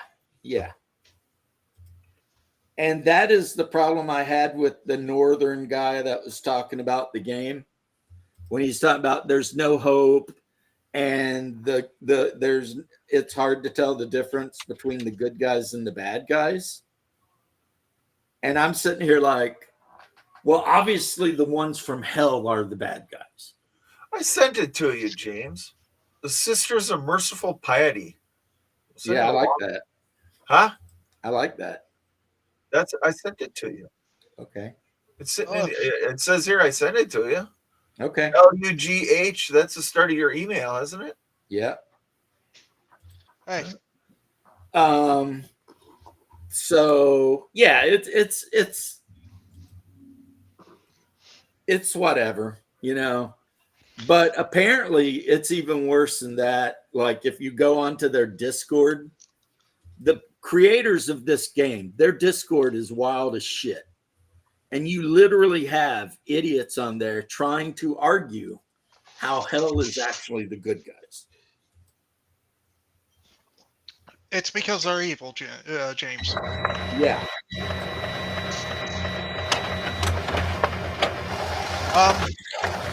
And I've made so many videos. Who's printing something out? Where I described that this game really, at this point anyway, unless they screw it up really badly, was custom made for conservative Christians. Because, I mean, hey, you get to build your army of fanatical crusaders, and then you get to fight the forces of hell. I mean, that's going to be of interest to conservative Christians. That makes me think of that one Crusade game, like that weird Crusade MMO I kind of wanted to play now. But yeah, these guys, not the creators, it's that game like now? The hangers on. You know what I mean? Yeah, unit cohesion. There's so much that goes into it, which is why orcs, if they don't have a taskmaster standing nearby whipping their asses to make them do what they're supposed to be doing, either they run away or they just mill about and charge all willy-nilly and get wiped out because they're chaotic evil and they're ruled over by the threat of violence. They have no honor. They have no sense of duty or we're attacking these elves for the good of our kingdom. No, they don't have any of that. This isn't the stupid WoW version of orcs. Yeah, you know what? And WoW is the reason that D&D orcs suck so hard. Oh God, you know, And orcs in WoW were actually kind of cool. If you played on the Horde side, they were actually kind of cool, you know? It was like, but I never really considered them to be orcs in the D&D Traditional Tolkien sense. way. I gotta bring back my coffee mugs for Dave Con that say orcs are always evil, and then there's an asterisk and it says maybe not half orcs on the bottom. Maybe not half orcs. Yeah, but in and I know you know this because you're a fellow Grognard. In the Player's Handbook, first edition, it does say that they are given to being evil. Like a half orc will automatically have somewhat evil tendencies. Right. They can't help it because of their parentage. Right. But, hey, Well, if they're half orcs, they're half of one and another, which is usually caused by rape or some other, violent right. act. It's never consensual because who would sleep with a pig-faced monster consensually? Right. Well, maybe some of these Zoomers would, but well, crazy. The furries. Yeah, they're into furries and shit. So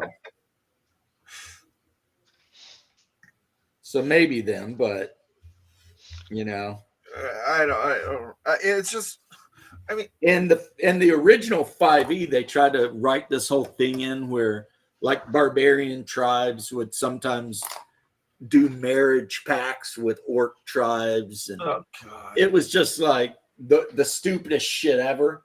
Because as a father of daughters, I'm sitting here thinking there is not a single way in hell for any reason I would give one of my daughters to a fucking orc. You know what I'm saying? Yeah. Because in my mind, no matter what TSR tries to tell people, orcs are monsters. They are horrendous, man flesh eating monsters. And that's just what they are. And so, no, I will not be handing any of my children over to those scumbags.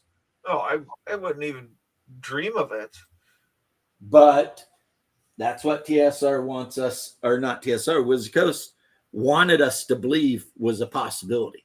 And it's like, no. Well. So, yeah, orcs are evil. Always. Why? They were created that way.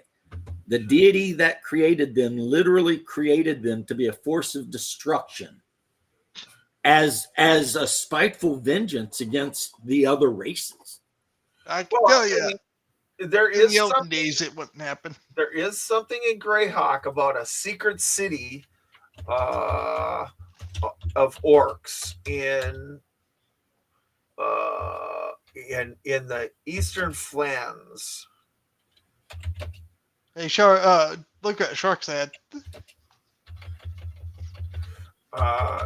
Do you remember reading that, James? Orc breeding fetishes. Don't bring that up, Shark. That shit gave me like trouble sleeping and shit. I was like, it gave James PTSD. I literally made a video going off on that. Like this fucking and Double D had him on again. And you know what? It might not have been as horrible, but it was still horrible. That guy, see, when you make fun of, like I used to years ago, Garrity, it's all in good fun because, I mean, come on, Garrity, he's actually a normal guy when you really get down to it. But that dude, there's nothing normal about that dude. There's nothing redeeming. You know, even his review of the Monster Manual, there was nothing redeeming about it. Because all he kept saying is like weird shit like, check out this strong, powerful, heavy set woman. And it's like, why are you so weird? You know? Like, what is wrong with you? I mean, that the way he acts, that's some fatherless home action he's got going on. But anyway. if you cannot sleep, remember this. Yeah. That'll make me not sleep even more, knowing that they're coming. Yeah. In 25 years, they'll be there. I don't like that. The clan I need to invasion. stay away. Stay back wherever they come Now from. who did something to me? Now who did something? Yeah, I'm looking. Oh, never mind. No big deal. People buying tickets to Dave Con and entering in new games and stuff. I'm just trying to. Today's been a crazy day, you know. Look at Well, this. I mean, You're you're looking for James to say, "I'm coming." We're gonna finally talk to his wife, whisper sweet nothings in her ear. yeah, she's not easily manipulated by all that. James. Now, I would think she'd be super happy with me right now because I was outside busting ass fixing our air conditioning unit and shit. Look at the pilot, James. The pilot inside. Oh, nice. It has a pilot. Look at this. Nice. Yeah, his side view sucks though. Man, look at the left and right. That sucks. Just by with this pilot position. One thing Baltec got away from, which is I don't know why they did it, but when a mech pilot got in a mech, they put on a neuro helmet, which is this big freaking thing, right, with barely an opening in it. They generally stripped down to their underwear and wore cooling vests or cooling suits because of how hot they get. And the neuro helmet links them neurally to the mech. Oh. So, and then in later, I think because when the game come out, they made it where you see the guy like, moving levers and pushing buttons and shit. But I mean, I don't think that's the way they were originally intended. But hey, whatever. Whatever. Is that pilot Gary Bay? I do not think so. I mean, he's in there, looking forward to melting some Freebirds. No, it would be a vat-born virgin. He's like, all the Freebirds are going to learn their lesson. And they're not going to like it. But, yeah. Yeah, today is just one of those days, Yeah, it looks like the Pope is going to croak. Do you see that one? Well, I mean, that's sad. He asphyxiated himself Jim Morrison style. He vomited and inhaled it into his lungs. So, yeah, that is terrible. And at his age, you ain't gonna come back from that. Yep. Really easily. In the medical world, we call that aspiration. Yep. Aspirated himself. He aspirated himself, and sadly, that can lead to, infections and. Well, he's already got double pneumonia. Jesus criminy. How much more do you know what I'm saying? Right. It's like, it's it's a thing.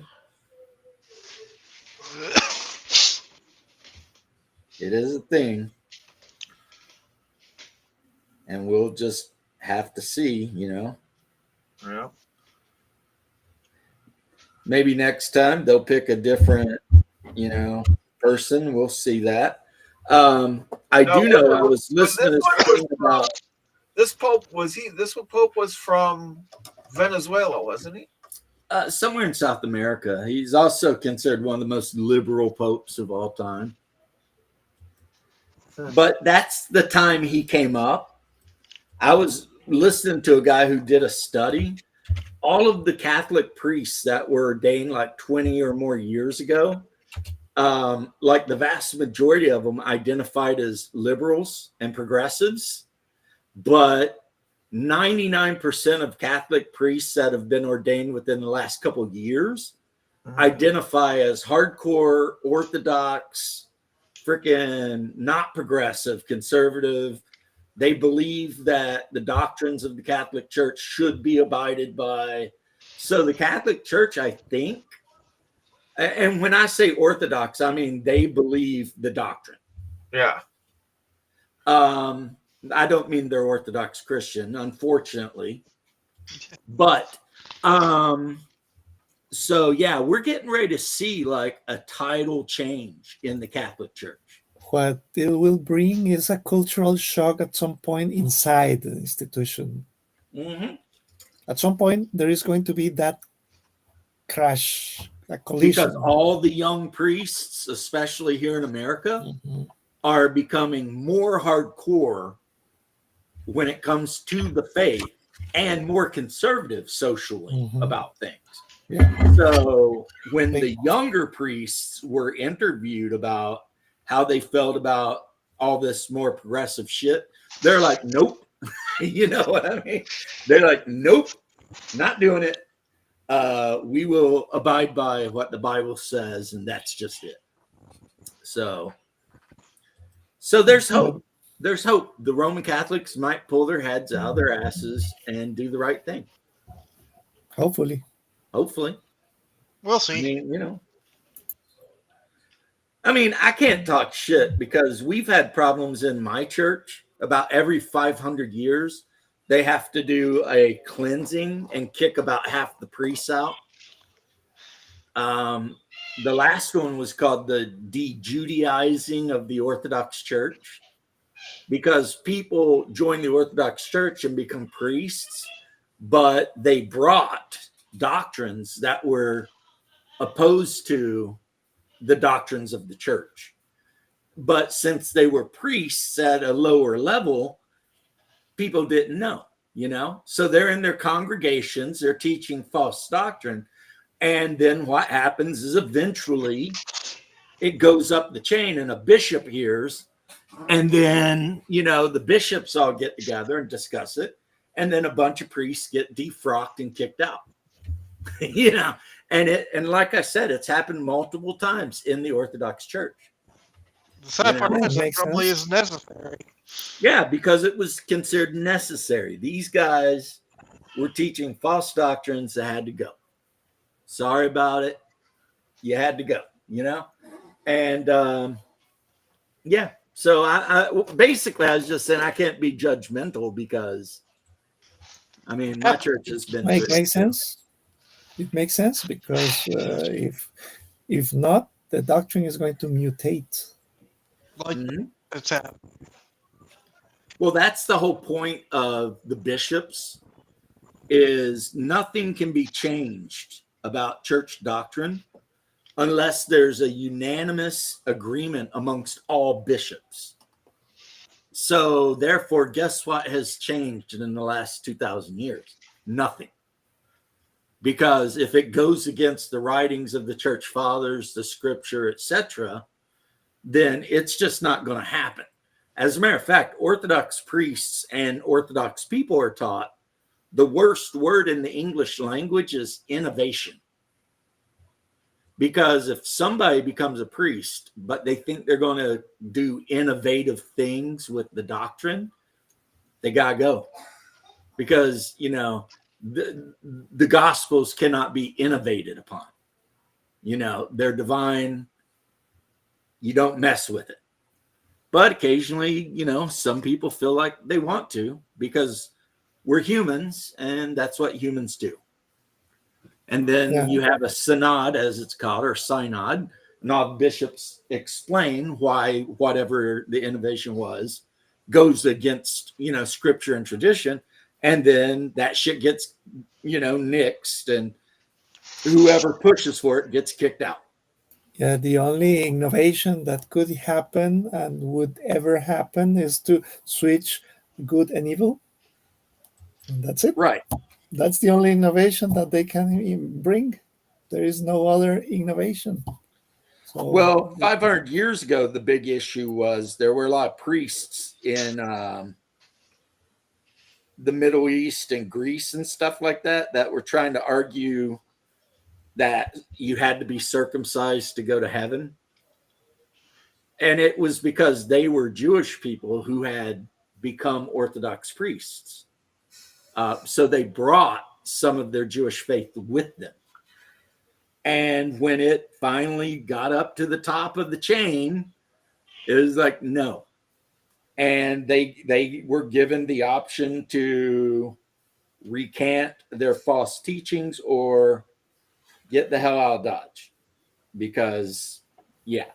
you do not have to be circumcised to have salvation. It's like the other thing. Protestants have this weird thing, which is super anti-biblical, where they're like, once saved, always saved. And it's like, nah, the Bible doesn't say that. If you say you believe in Christ and get baptized, you're saved, right? But then if you later reject Christ, start worshiping the devil and go out and murder people, guess what? You're You're not. not saved. You know. But you will have Baptists who will argue that point with you, like till the frickin' sun burns out, because they believe in this weird thing where, well, I said I believed in Christ and got dunked in some water, I'm good no matter what I do. It's like, no, man, it's not like that. Well, the way I've heard it is that the reason why they say it, and at least what I think my church believed, is that once you're truly saved, then you're always saved. So you could say that and all that, but if you don't truly believe it, then you're not. Right. That's That's exactly true. It's kind of like with us with confession. If you cheat on your wife and you go confess, then you can be forgiven. But then if like a month later you go back and you confess to cheating on your wife, guess what? The last thing is revoked. Because the whole point is go and sin no more. It's not, I'm going to go talk to a priest and get constantly, you're going to get what do you call that? Your confession is going to work in the church, but your wife will kill you still.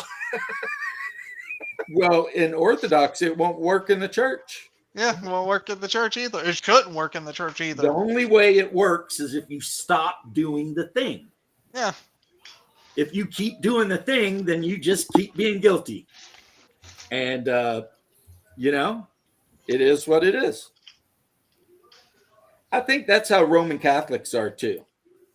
And a lot of people get it wrong. They think that like a Roman Catholic, like these Italian mobsters can go out and kill people and just go, say some Hail Marys at the church and they're good. That's not how it works in Roman Catholicism.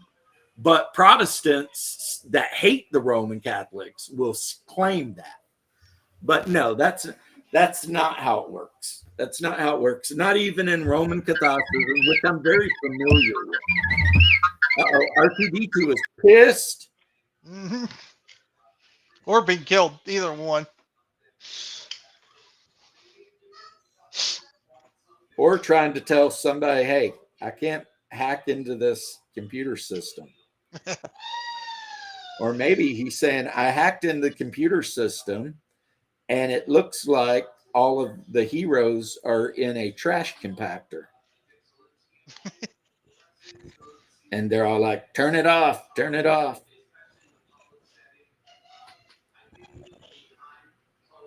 So this guy, I still need to highlight the red to make it look bloodier and redder. Yeah, this is the communicant that is part of my Trench Crusade army. See, yeah, looks pretty cool. Focusing in.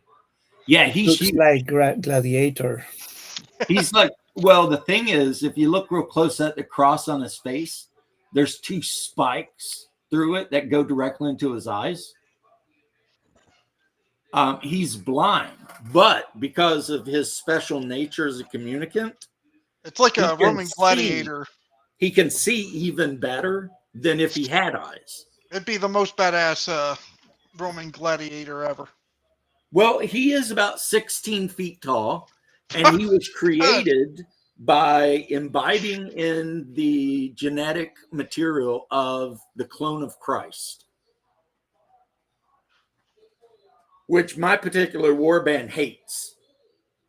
because they don't believe any of the new stuff. They only believe in the original gospel because they're Orthodox. And that's actually in the lore. But occasionally they will capture a communicant and force it to fight in order to redeem itself from the sinfulness of its creation, because they consider communicants to be abominations in the eyes of the Lord. So, yeah. But basically, at some point, the church figured out how to clone the physical body of Jesus. Of course, they couldn't clone Jesus because, they couldn't clone God, but the physical body they could. And it does have some mystical powers, apparently. There's a cartoon out there. It's pretty funny. These trench pilgrims called Jesus on a telephone because apparently they got a line straight to heaven. And they asked Jesus to save them from the demons. And Jesus is like, well, what are we talking about? I blow up the ones near you or a full-on second coming? And the priest is like, second coming would be good. And they're like, okay. And then they're standing there, and all of a sudden you hear like Gabriel's trumpet. And they're like, oh shit, here it comes, right? So the castigator, who is like the morale officer, he's like, quick, give me the phone. I'm going to call the Muslims. And he calls the Muslim, and the Muslim's like, how you doing, Habibi? And you hear, and he's like, yeah, sure, whatever, bye. And he sets the phone down, and he's like, Sultan, can you believe those crazy Christians called and they said that our religion is wrong, and if we don't convert, we're all going to go to hell? Isn't that funny? And then you hear the trumpet, and the Muslims like, oh shit. You know what I mean? And then the demons are like, we're losing on every front all of a sudden. And the one big demon's like, I wonder what it is. And a little demon's like, could it be the J-Man? And the big demon's like, no, I'm sure it's just the wind. And then all of a sudden you see them just all explode and shit. Because, I mean, and that's what the Scottish guy, I keep going back to that, he's saying there's no hope in this game. And it's like, even in the lore of this game, eventually the horn will blow. And Michael and Gabriel, etc., will fall onto the earth, and no demon in hell can resist them. And it's over. It's done. That's the end of the thing. The Archangel Michael curb stomps the shit out of a bunch of demons, and every human that died in the war immediately goes to heaven because they're martyrs. So, blah. But the guy was an atheist. It was kind of obvious he was, European atheist. He didn't understand like the deeper context of things, And one of the questions he kept asking was, if you were a normal human and this happened, why would you even fight? Why wouldn't you just say F it and give up? And I'm sitting here like, because maybe you don't want to go to hell. I mean, what is this guy thinking in his head? Why would you just fight? I don't know. Maybe the fact that you could become a martyr and go to heaven and be with Jesus. Maybe that's why. Yeah, and with the trench pilgrims, it's even crazier because their war bands a lot of times start because an angel or a saint literally contacted someone who becomes a prophet, and they put together a band of warriors to go and do whatever the saint or angel told them to do. One belief that always called my attention is their strange idea about that if I don't believe, then the wrath of God does not apply to me because it is a religious idea. It is like thinking, okay, if I do not believe in gravity, will I start to float? It's like, no, you know what it makes me think of? It's like, if you don't believe in him, he can't hurt you. And then he gets punched by him. Ow, that hurt. Yeah. All right, gentlemen. I got to bolt. But anyway, it's a sad day in gaming. I will sad see day. you guys later. And keep it easy. Say, But I would say what I would say is that there is a great legacy from this guy, right? This is how I would think about it. Yeah, I don't like I said, you could tell that he was a European because as I have watched many, many Trench Crusade videos, I have noticed certain reoccurring things. Like if the person talking about the video is European, continental, or UK, 90% of the time when they talk about which army they're going to build, they will say the Iron Sultanate. So instead of building a European army or a British army, they build the Muslims. And Yeah, I'm like, okay, is that some kind of weird programming that you Europeans are still trying to prove you're not racist? So, and they all do. And I even mentioned it to a guy, and he got ass hurt with me. He's like, I have many armies, blah, blah, blah. And I posted it back and I said, if you have many armies, why didn't you talk about any of them? Yeah, He in went Spain, straight for the Iron Sultanate. And I said, in the Iron Sultanate, look at their miniatures. They're as bad as the demons. You know what I mean? in But Spain, it it's is it's a very. thing, and I hate to sit here really, or no, I don't hate to, Mm. and talk shit about my European brothers. But if they don't pull their heads out of their asses, they are truly lost. Yeah, Like, in Spain it is very difficult to express beliefs. I have learned that. Oh, look, that's cool. that is a medic A medic. of the Wow. Order of Saint. Geez, I forget. Wow. it looks really good. But they take to the field on the side of the Crusaders and perform first aid. But so in Spain, you were saying about Yeah, because I heard a person from Spain who basically was saying that and basically was daring to talk about her beliefs, and it was very interesting because so it is weird. It is like being there and telling what you believe is like some kind of like being a rebel, being like a rebel before the Galactic Empire or something like that. So it's yeah, In England, they just jail you for doing that. right, and that's the thing. It's like, if and they jail you and they say that you're going to jail because you're Hate disturbing speech. the peace or something. I also heard hate speech, and they Yeah, did it to and a black also guy. hate speech. Yeah, they called the black guy racist because he was preaching on the sidewalk. Right. And it's like, An African mission. You know how England used to send their missionaries out? Yeah, Africa's starting to do that to England.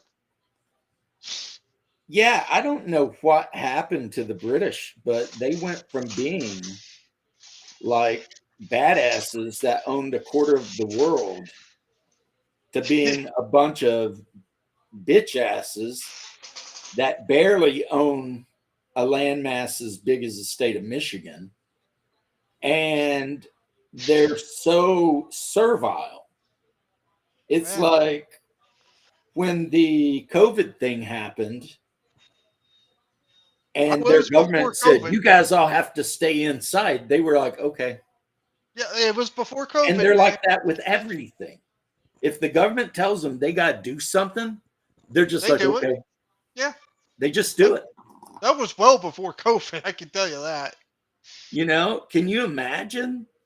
Like in America, a cop coming to your house and saying they're going to arrest you because you posted a meme. I mean, that shit would turn into a bloodbath pretty quick. You know In what I certain mean? parts of America, I could see it happening. Well, maybe in some of the leftist parts like California, Yeah. I but mean, there was that one part. Where's what was his name? The guy who was going to be vice president of Kamala one, Tim Walz. Yeah, yeah, that's just- Minneapolis. yeah. From where he was from, he And actually had cops fire upon his own citizens, maybe with paint rounds or something like that. But still, because they wouldn't go with this curfew. Right. And he also set up a And hotline so that you could call the government and tell on your Neighbors, neighbors yeah. if you caught them. What were you saying? and this is one reason why I do not judge the catalyst company very harsh, because do you know where they are located? Where? Seattle. Yeah, Seattle. So basically, it is like their culture. They Well, that's why there's such a difference between AD&D and WotC D&D, because AD&D was created by a bunch of old grognards in the Midwest that just wanted to kind of hang out in a Have fun. basement or whatever and pretend to kill orcs. But Mhm. Wizards of the Coast is Seattle. So, of course, Seattle, they've yeah. got the Seattle point of view, which is really just a mind rot when it comes to creativity. Mind But you rot can't actually creativity. create anything because everything you think about creating is going to be problematic to somebody. So you hire diversity readers to try and keep you from pissing, some tribe in the Amazon off. And what you end up with is a mush of a game that no one involved actually likes, And the other thing, the new Monster Manual, the art in that thing is like California anime chibi bullshit. It is terrible. Like almost every piece of art in that book, the Monster Manual, is bad. And then they talk about orcs, right? They're not in the Monster Manual, but in the Monster Manual, there is like generic evil humanoid.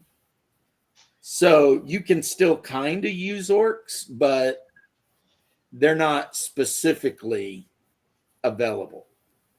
You have to use this stand-in to represent them because of, I don't know why. Is the pilot Garrity? Yeah, it's Garrity and his Timberwolf out delivering freaking Uber Eats to somebody somewhere. Now, Garrity wrote a video. I haven't watched it, but he did a video basically saying that Dungeon Professor was right. So I do need to watch it and see what's up with that. And Esper the Bard, who has been one of the biggest Wizards of the Coast shills for like 10 years, he did a video today saying he's done with Wizards of the Coast. He's just not going to deal with them anymore. And it's like, well, the good news is you don't have to. You don't. No. There's so many other games you could be playing. You can play RuneQuest. You can play OSC. You can play Call of Cthulhu. You can play Dungeon DCC, Crawl Classics. You can play Adventure Talislanta. Conquer King. Talis You can play Lanta, Talislanta yeah. if you really want to get weird. Yeah. I mean, so why would What you? was that game that my friend was talking about wanting to play, but he couldn't get a group for? It was that weird space game, but I don't think it was Talislanta. A space game, Spelljammer? No, it was the one you usually talk about that you really like. Oh, 2300. Traveler, yeah, that was it. Traveler 2300. Yeah. I mean, Traveler's got the pedigree. It's been around almost as long as D&D. I think the Probably first almost as long Traveler as book was released in the late 70s. Let me check something. The original Black Box Traveler was like 70s. So, that's like a real deal for sure. Classic old school game. And 2300 come out, I think, in the 80s or 90s. The first 2300. So, yeah. I mean, Now, Shadow's been running a campaign, I see, where it's like Traveler 2525. 1 second. I'll be right back. Yeah, yeah. So he's running a Traveler game, but it's even more near future than the standard 2300. Which, I mean, I like 23. You know what's cool about 2300, Jose? Mm-hmm.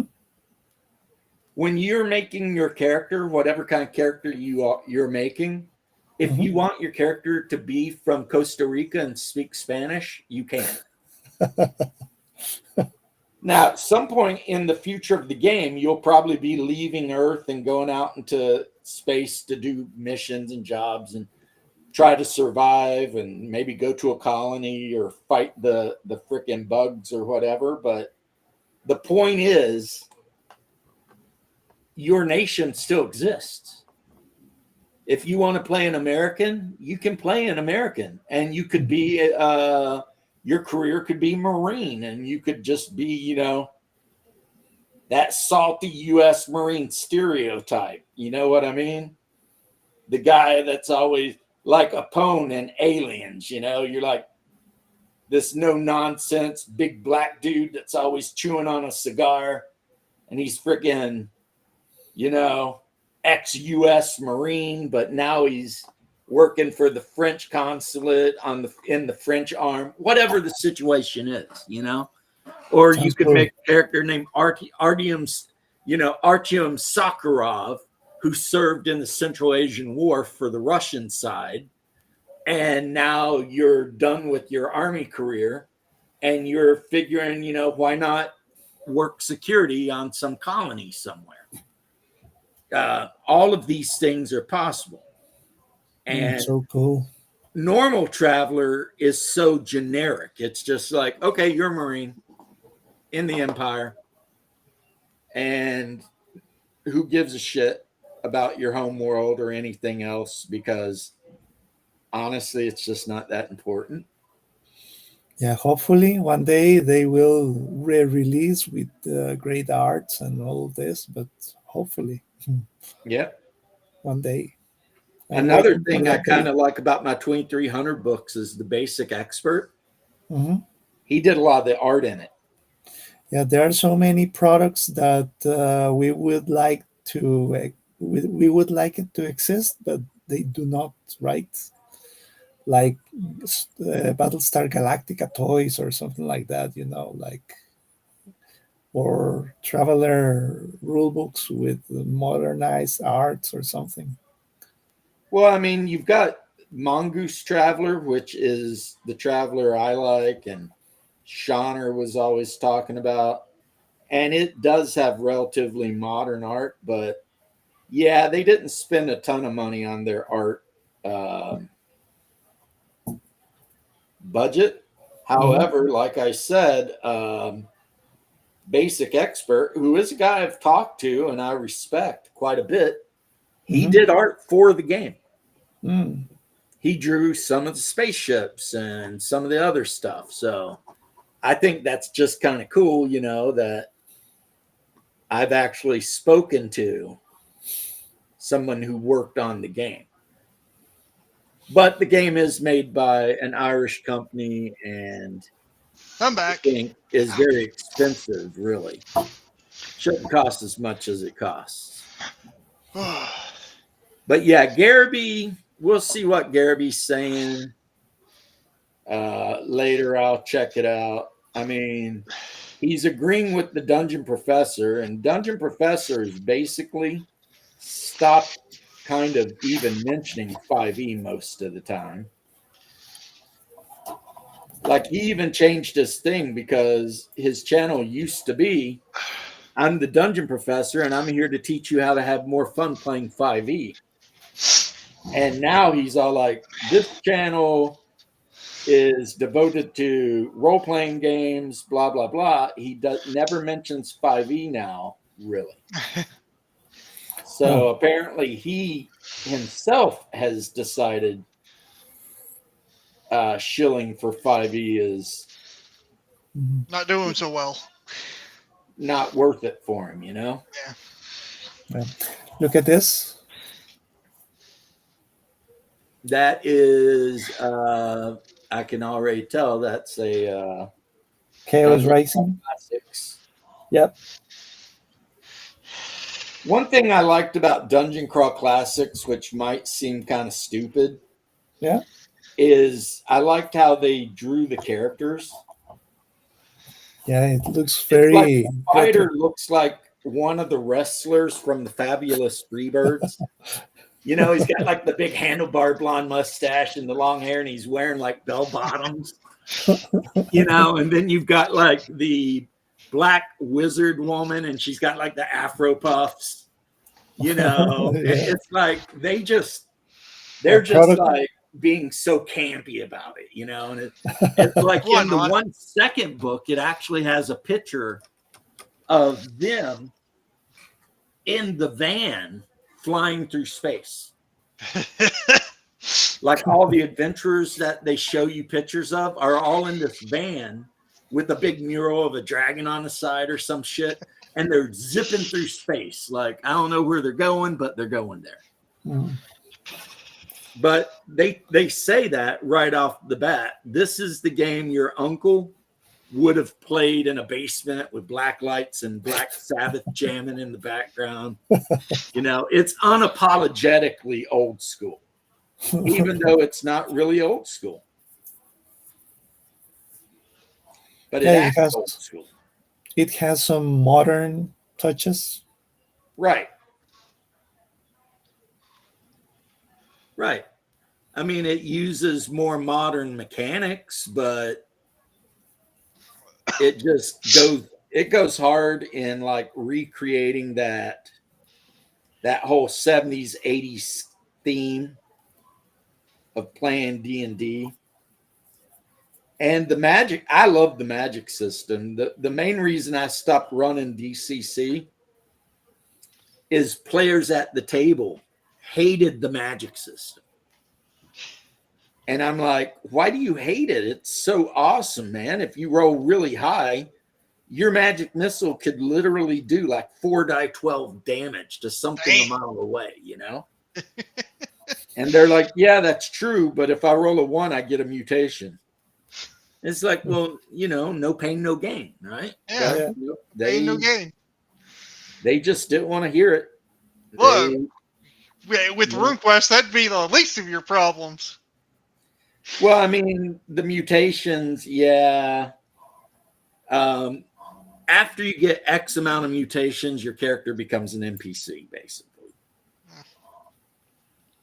And they got that from reading Jack Vance, the Dying Earth books. Yeah, but I'd still say that in RuneQuest, that'd still be the least of your problems. Well, it's not like Warhammer Fantasy, where if you like crit fell a spell, you tear a hole into the chaos and demons flood out and eat you. True, that's a little bit more extreme. And hopefully the rest of your group is fast enough to outrun them, because I mean, they're coming, you know? Yeah. Personally, for fantasy, I like games that kind of make magic dangerous. Yeah, I do too, because it would make sense. And I mean, in RuneQuest, they do that. They Yep. really do that. In Conan 2 die 20, magic is incredibly powerful, but if you F up hard enough, you're just dead. Like, I mean, if I didn't have a way to Also, protect it's myself, evil. Always evil. if I didn't have a way to Magic protect in myself, Conan is almost never good, unless maybe you're a priest of Mitra and you're devoted entirely to like healing spells and stuff. But the thing is, every spellcaster in Conan isn't really a wizard. They're warlocks, because in order to have magic, you have to devote yourself to some greater outer power, like Cthulhu or Thatagua or whatever it is. And the more you do it, the more corrupt you get. Now, you got some incredibly powerful spells at your, yeah. They have one spell where you can imagine somebody you hate really bad and force them to vomit up hornets or something. Oh God, And then that's they have to terrifying. make a save or they could die of That's even. asphyxiation because, they're literally vomiting up hornets. Yeah. But then you're going to get all corrupted and everything. Hey James, What? that reminds me of one of the first spells I casted in one of my RuneQuest games. You made somebody vomit up something horrible? No, I didn't do that, but it did have to do with insects. I casted insect swarm and killed a guy with it. Yeah, Be right in back. this spell in Conan, you can literally just make somebody throw up anything you want. So you could say cherry pits, you could say spiders, just anything you want. And then they got to make like a con save or toughness save or whatever to not die. I was kind of happy and surprised that my one use insect swarm did do something so crazy like that. I mean, insect swarm's not a bad spell. No, it isn't, and then especially in that one. I mean, dang, I did really good on that roll. Yeah, well, I mean, that's the other thing, though. I mean, if you roll good things are going to happen, right? No, my cousin though, he got himself surrounded, and I was like, oh crap! I was like behind a barrel waiting for this to go wrong, and I was like, yeah, I seen this coming. Insect swarm. Insect swarm and killed a guy. Well, Have a bunch of tarantulas. I think it was like some kind of bees that he was apparently allergic. Well, I mean, insect swarm, Japanese giant hornets. Yeah. I was watching a show the other day about how they are counteracting the giant hornets in Japan. I didn't know this, but according to this documentary, those things can kill you. Oh yeah. Like some people get stung by them and die, even if you're not allergic. I don't. Yeah, I wouldn't be surprised. Like those things are no joke at all. And apparently they're in North America. We've caught them a few different times up in the Northwest. Hey, I mean, with the thing called bullet ants, and them like, Yeah, I've been hearing that those things sound like here. It sounds like if you get bit by one, it's like getting shot. And I'm like, yeah, okay, don't want to get bit by that. They say getting bit by a bullet ant is as painful as being shot. But I mean, there's weirder shit out there too, like those crazy little octopuses that if they bite you, you'll be in like excruciating pain for months. It's like, wait, what? James, Chuck Norris got bit by a rattlesnake for months one time, and after a few days of excruciating pain and suffering, the snake died. Yeah, rattlesnakes are pretty rough. I've seen a guy out when I worked out on the ranch got bit by a rattlesnake. And by the time they got him to the hospital and they did all the stuff, where the rattlesnake had bit him, plus upward, had completely necrotized. Ugh. And so it was just rotten flesh. They had to actually like remove it surgically and then try to stitch it up. Because that rattlesnake venom is necrotic. My dad almost got bit by a copperhead, I think, one time. Oh, yeah, there's copperheads up there all over the place. Yeah, it bit his boot. Yeah, that's the good thing is they're up there, they're whatever, but like they're not even super deadly. No. They're more like just a pain in your ass. You know what I mean? It's like the Black Widow, I think, because a lot of people talk about Black Widows being super deadly. They're not. Unless you're allergic to them. Yeah, unless you're allergic to them. And that's everything. I mean, Yeah. I mean, people die from eating peanut butter, so. Yeah. I almost died to a guinea pig. You're allergic to guinea pigs? Yeah. You told me that before, and I think I made fun of you. Yeah. I I don't mean, care. that is like the most effed up thing in the world to be allergic to. I know. A guinea pig. I'm allergic. I mean- I'm mildly allergic to cats. That's not going to kill me though. Wow. I am NKA. What is that? That is basically paramedic / medical terms for no known allergies. NKA. So Okay. like if I were to go into the hospital, they'd put a armband on me that says NKA. Oh, that Because I ain't reminds me allergic to something. anything. I'm pretty lucky. That reminds me something. I got quite a few allergies. Yep. What is that? Yu-Gi-Oh or something? Rush MD. It is a board game where you manage a hospital. Ah, Oh. I've only played Operation. So no, it is interesting because basically you treat patients. You have a certain amount of doctors, a certain amount of nurses. They have exams. They have to prescribe pills and this, and you have time of you. So basically, you're in a rush and you have dexterity. So you have like what is the name of those things to grab stuff? Like tweezers. Okay, if you want to perform a surgery, you need to use the tweezers to grab the shapes of a heart, the shape of a liver, or something like that. yeah. It has a dexterity component. So and you have time I'm limits. not good at that Okay? stuff. So basically, it is My like handshake's too chaos, much. I can't do that. like chaos, like a Yeah. party game.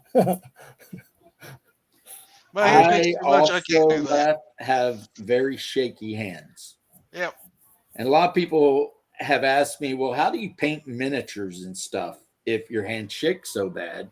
Because people have seen me, and I shake.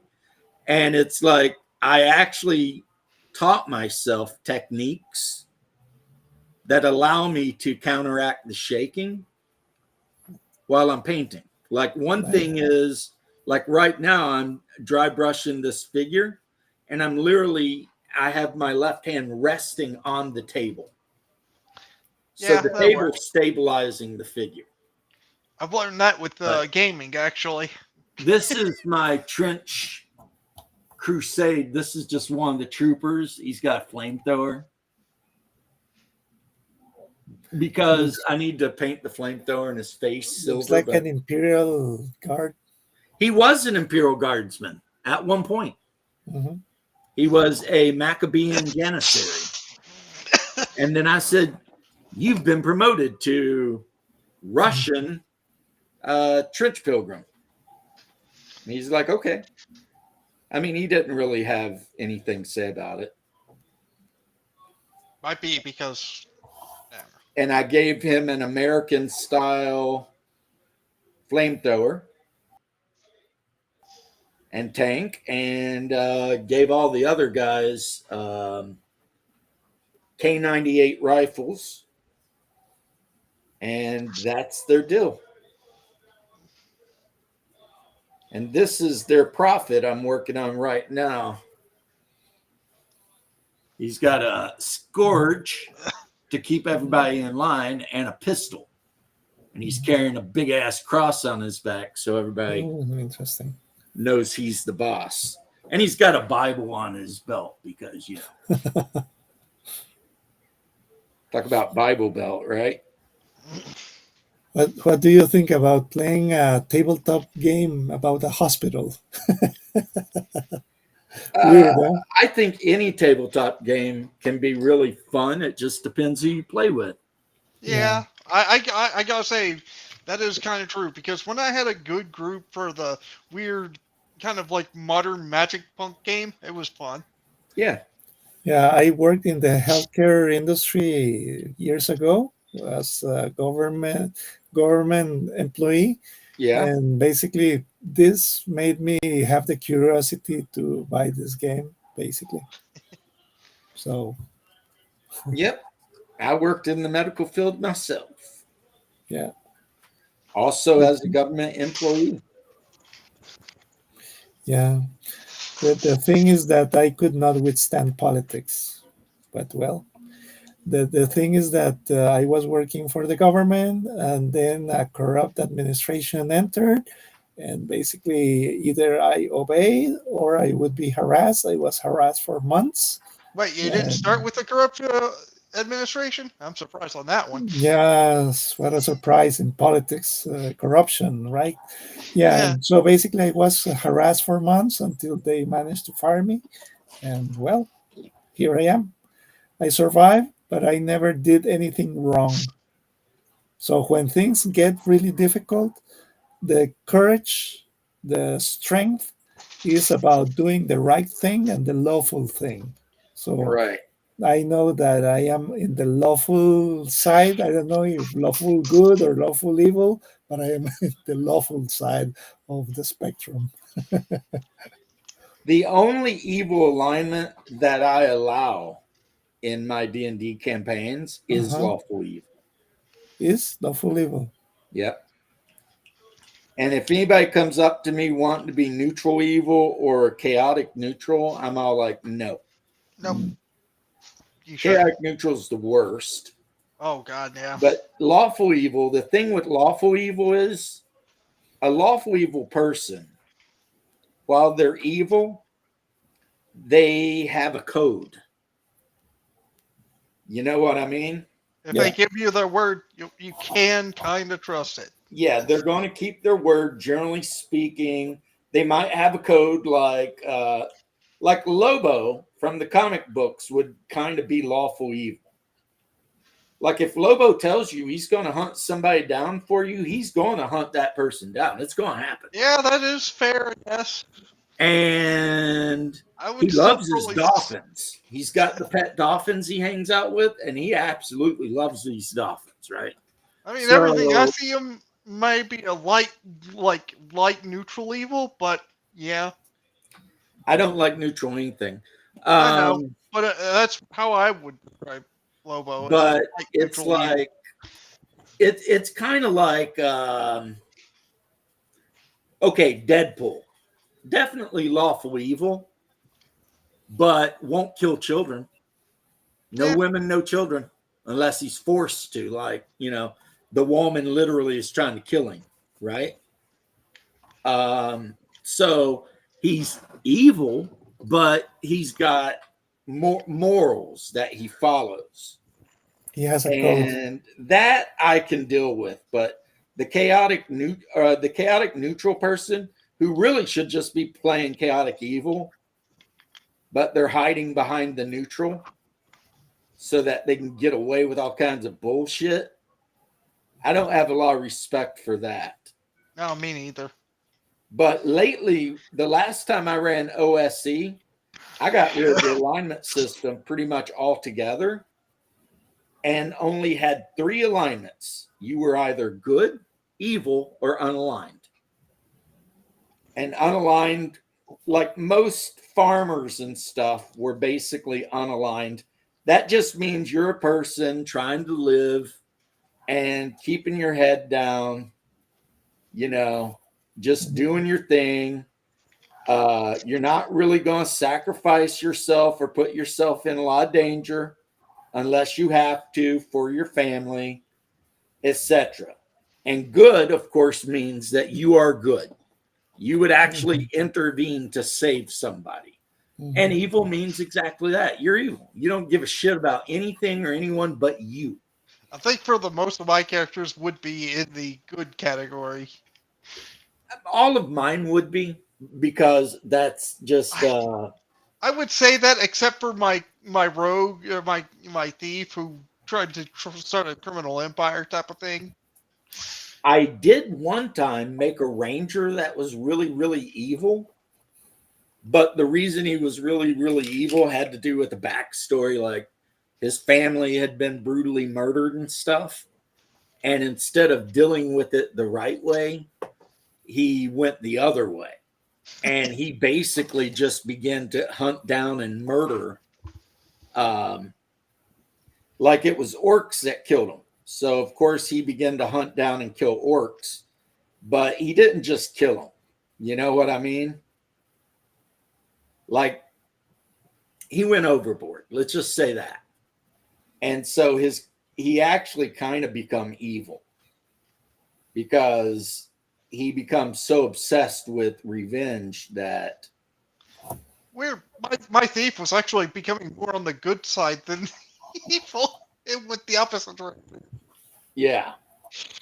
And it was like, so that was kind of, he was what you would call, if you were Seth Skorkowski, and you would be 100% right to do so, you would call that character an edgelord because he was an edgy boy. You know, he was the guy that he wouldn't betray his friends, you know, My character wouldn't either.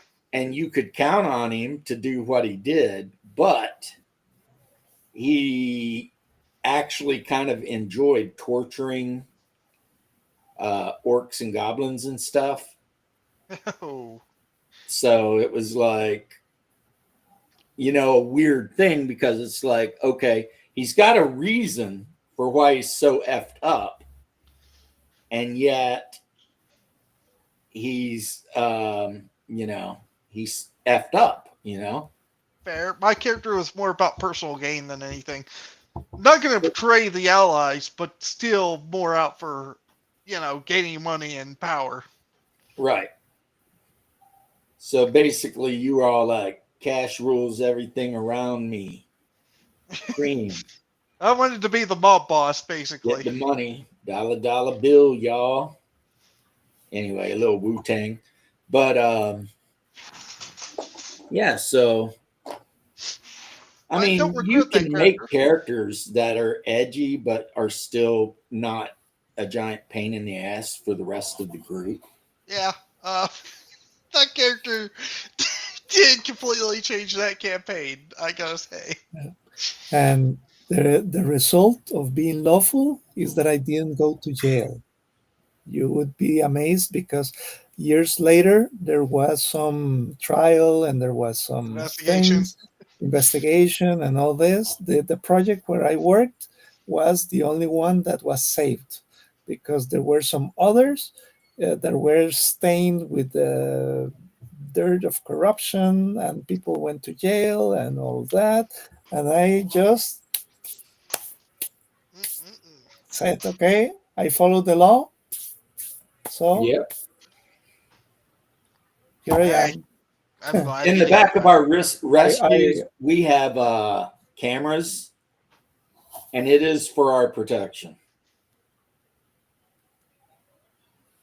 so, Because, like, at one point, Jose, mhm, these guys were working on a prostitute, mhm, and she, like, 3 days later, called the media or something and said while she was in the back of a rescue, mhm. one of the medics put his fingers inside of her, and because there was no camera, of course, you know, Yeah, they wanted to take her word for it, yeah, even though, you know, it probably didn't happen.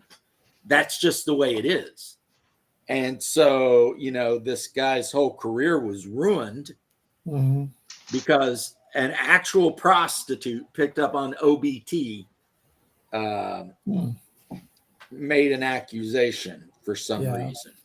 So, what a lot of departments, mine being one of them, did mhm, is they put cameras in the back of the rescue, and mhm, a lot of the paramedics were like not happy about it. But I was always like, look, I'm not doing anything wrong. mhm. Yeah, So if the chief wants to pull the camera on a call that I'm on mhm, and look at the film, he can do it. yeah. You know, I don't give a shit. Orc breeding fetishes. I keep seeing that. Mm. Yeah. The same Yeah, people who call Trump voters, you know, racist and shit. And they're the ones that, you know, yeah. So basically, by abiding to the law, when things get really corrupt, I discovered that things get pretty messy for if you do not obey the corrupt people. But if you cross the line of the law, years later, it is going to go back and haunt people. Most That's likely not- will. Yeah. Some might Yeah. get away with it, but it doesn't always happen. Yeah, yeah. So in politics, that's a story of forever. You do things, you have protection, you have friends, you have wings, and when politics change, a few years later, poof, everything is so basically again, and you will have, and those who were your bosses in crime will become the ones who will will be uh, persecuting you, and they will be after you, chasing you, and because you're a loose end or something. And fortunately, I was not part of that game because I obeyed the law. They didn't like it. They fired me for that. But well, here I am. I owe nothing to anybody. Hey, a job's a job. A There's job is only a so much job. you can get somebody to do something. Yeah, yeah, yeah. And I am not getting paid to be corrupt. So basically, I was not going I to. always think of the Office Space thing. It's like, well, I just do enough just to get by, just so I Mhm. don't get fired. But there's always so much that you get somebody to do. Yeah, and Yeah. I When was he's talking going to to the be. Bobs. Yeah. Have fun with your layoff, Bob and Bob. Yeah. We can't help but notice you've been missing a lot of work. Well, Bob, I wouldn't say I've been missing it. No, Yeah, I don't know. I like, didn't see that part, I guess. But I just Yeah, that's remember. the first thing, they're like, so we notice you've been missing a lot of work. And he's like, Bob, I haven't been missing it. And he pours himself a drink and he just sits down, starts talking to him. And they're like, so what do I you think do they're on an missing average the. day? And he's like, Bob, I have 5 different managers. No, it's And like I this. have to I have to explain to them every single day the same thing. And No, like they have the talk, and then he don't even wait for them to tell him he can go. He just gets he up just and he's leaves. like, "Well, see you Yeah, guys later. Good luck on all your layoffs." He just yeah. leaves, But it and was then more his like boss this. comes in, and his boss is like, "So what did you think about Peter?" And they're like, "That Yeah, guy he's is a real just a straight straight shooter. shooter with upper management all over him." And his I boss have is to like, calmly disagree. "Yeah, I'm gonna have to disagree with that." And both of the Bobs get real serious and look at him. They're like, "So what do you say you do in an average week?"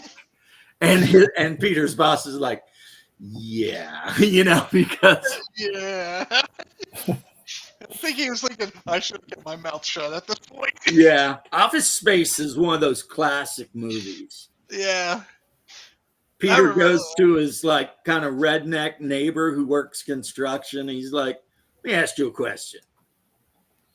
Have you ever been told that you got a case of the Mondays?" And the redneck neighbors are like, "No, man. Hell no, man. I think you get your ass whipped if you said that on a job site." And it's so funny. What would you do if you had $1 million? You're like, 2 girls at the same time. And he's like, you don't need $1 million to do that. And he's like, the kind of girls that sleep with me, you do. Like, what? And then at the very end, after where they work gets burnt to the ground, Peter gets a job with his redneck neighbor working construction. And his programmer buddies come by and they're like, "Hey, we're working at Infocom. We could get you a job there." He's like, "Nope. I'm happy where I am." Right. And they're all like, because he's like, plenty of exercise, fresh air, decent paycheck. He's like, "No, thank you." And then he just goes back to, working construction, which at that point is they're cleaning up the burnout husk of the place he used to work. I'd probably be with them on that one. Just be like, Yeah, yeah. because, That'd do he was exactly just 15 over the minutes of whole. work, I'd say, in about a day. Well, he was just over the whole corporate grind. You know what I mean? Yes, I know. It was hilarious. He was just over it. He's like, I'm just gonna work here, not put up with any bullshit. I do like the redheaded guy from that though. One of the Bobs. Oh yeah. He was funny, and a lot of things that he was in actually. Yeah. Yeah, The what I one guy learned was so about. happy they got hit by a car and disabled. Mhm. Sorry, what you saying, Joe? Jose? Don't worry. What I learned about this situation that I experienced as a government employee is that honesty pays off. Yeah. Yeah. Because right now, basically, I do not have to think about having a conviction, jail, and these kind of things. It is just a normal life, like worried about BattleTech and stuff. So yeah, honesty pays off. People try to make it believe like honest people are fools, are idiots, and all this. But in the end, my experience shows that honesty and integrity pays off, Well, basically. that makes Also, you a knowing paladin. who your true friends are too. Paladin. Paladin. I gotta say, you also gotta know who your true friends are. I don't Yeah, know though, Jose. You could also be a cavalier. Cavalier. Okay. Yeah, well, it was hard to survive the harassment. I can tell, and it was so hard that there was one day in which I was so stressed that I shit in my pants. Really, can you imagine that? I had I to take a can. cab. Had to take a cabby to go back home to change clothes. So basically, it was like today I can laugh about it, but at the moment it was one It of sounds like the you were pretty hardcore abused at your last yeah job site, homie. yeah. Well, previously it was years ago. It was in the 90s, but it was Yeah. rough. Yeah, See, like I was lucky because I was a member of IAFF 4351, which uh-huh, is my union. uh-huh, So if admin or someone was trying to be crooked on me, I mhm. could call up Miguel, who was my shop steward, and we could have a word about it.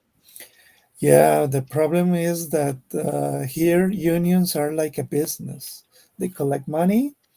They, I don't know, like every 3 months, they Mm-hmm. make people organize a strike. They pay for a few materials, and there goes a small portion of the money. The work is basically done by those who pay, and this is a round business. So there is no real protection from unions. It is like See, making our money. union, you voted in the leadership, Yeah. and they don't get paid for it, and it's just a matter of like, yeah, you got to pay the union fee, but the reason you pay the union due, at least in my union, was if something happens and they got to lawyer up, that's what that money's for, right? Yeah, I know. And every union meeting during the minutes, they tell you how much money we have in savings. And we had lawyers that were ready to go at any time. Mhm. So if, because for some reason, a lot of administrators, not all of them, but a lot of like municipal administrators hate the fire department. I don't know if maybe some firefighters slept with their wife or something, but they just hate them. Yeah. So if you're not part of the union and you don't have that protection, It you're gets just rough. waiting for a corrupt politician to find some reason to fire you. Yeah. And they look for reasons. And also in the fire department, their philosophy is fire them first and then Later. worry about later. Oh yeah.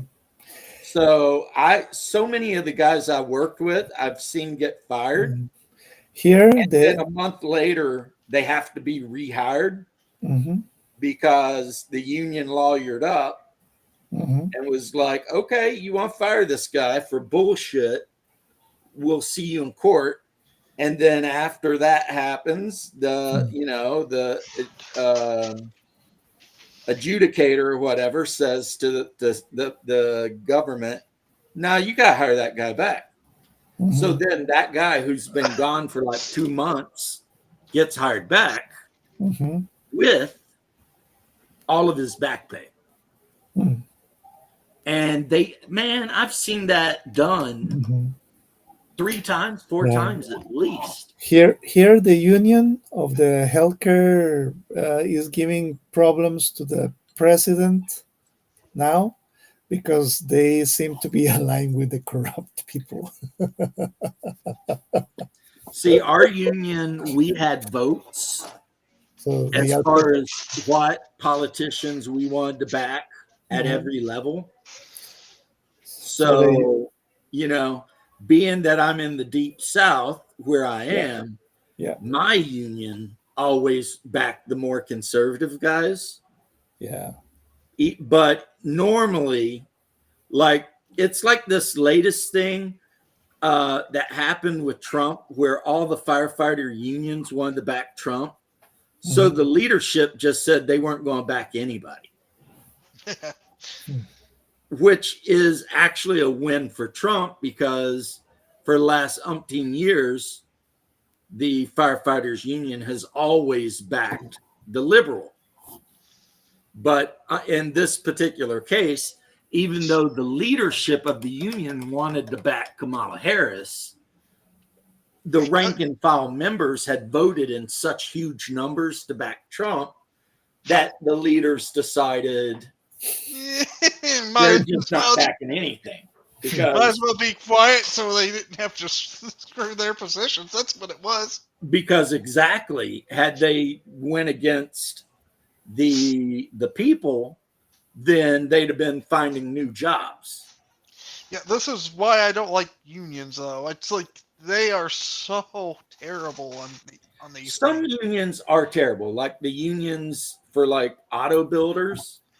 They're stupid and they destroyed the American auto industry because they just kept asking for more and more outrageous shit, right? But other unions, like police and fire unions, you need them. I mean, I could see why you would, but Mhm. Yeah. I know. Unions give me a dirty feeling too because you think, commies and shit. Yeah. But there look at are the features just for some you. jobs that you need a union Mhm. because if something goes wrong, admin is going to F you over and you could end up in prison. Oh man. Like, here's the first thing they tell you as a firefighter, right? When you're driving the fire truck, whether it's the actual big truck or the rescue, you are responsible, not them. So if you sideswipe a family of 5 and kill them all, your ass is going to jail. The city has no liability for what happens while you're driving that truck. How you doing, Snow Clan? So you see what I mean? And it's Yeah. like that with everything. Every patient you work on could try and sue you. So Yeah. if you don't got a union with enough money to actually back your ass up in court, no one could do the job. You I couldn't do know. the job. I'm just hoping that most of those unions aren't really wasting it, though. That's where Well, I'm see, the fire totally department, terrified of. is very hardcore about making sure that Yeah. people aren't being jackasses. So Now, basically, I what was. happened in my city is the old guys, before they retired, like right before they retired, a bunch of the old guys in the police department convinced all the young guys in the police department to vote to not be in a union anymore. And they're all like, "Oh, it'll be fine. Don't worry about it. The new police chief's great, blah, blah, blah," right? So they all got together and voted not to have a union. And as soon as they did that, the administration and the police chief just effed them hard. Oof. And we in the fire department, because we didn't fall for that bullshit, we were just laughing, because we're like, "You dumbasses." But we always made fun of the cops anyway. Like, one of the things we would always tell the police guys when we were on the same scene is we tell them stuff like, just think if you studied just a little bit harder, you could have been a firefighter. And, cops are always, they're like, whatever. But, and I love our cops. I do. But yeah, why would you want to be a cop if you could be a firefighter? Because with firemen, everyone's happy to see you. And I've never heard any politician or left-wing retard screaming about we need to defund the fire department. Well, you know what I mean? You'll never because you're not law enforcement. They know that would work out well. Yeah, they'll be like, defund the police, but you'll never hear defund the fire department because, everyone loves you. You're there to save their grandma from dying some horrible death. And so, unless you're in California. But the negative side of that is the James, unless you're in whatever California, county or city or municipality you work for, they will hate your guts. Yeah. They will hate your guts. And I don't know why that is. I'll be back. One moment. Okay. Well, I'm going to end it. It's been like three hours. Yeah, about 3 hours, yeah. So we're going to end this and catch everyone else later. I'll see you. Way past my bedtime anyway. So peace and love, and I will chat with you guys.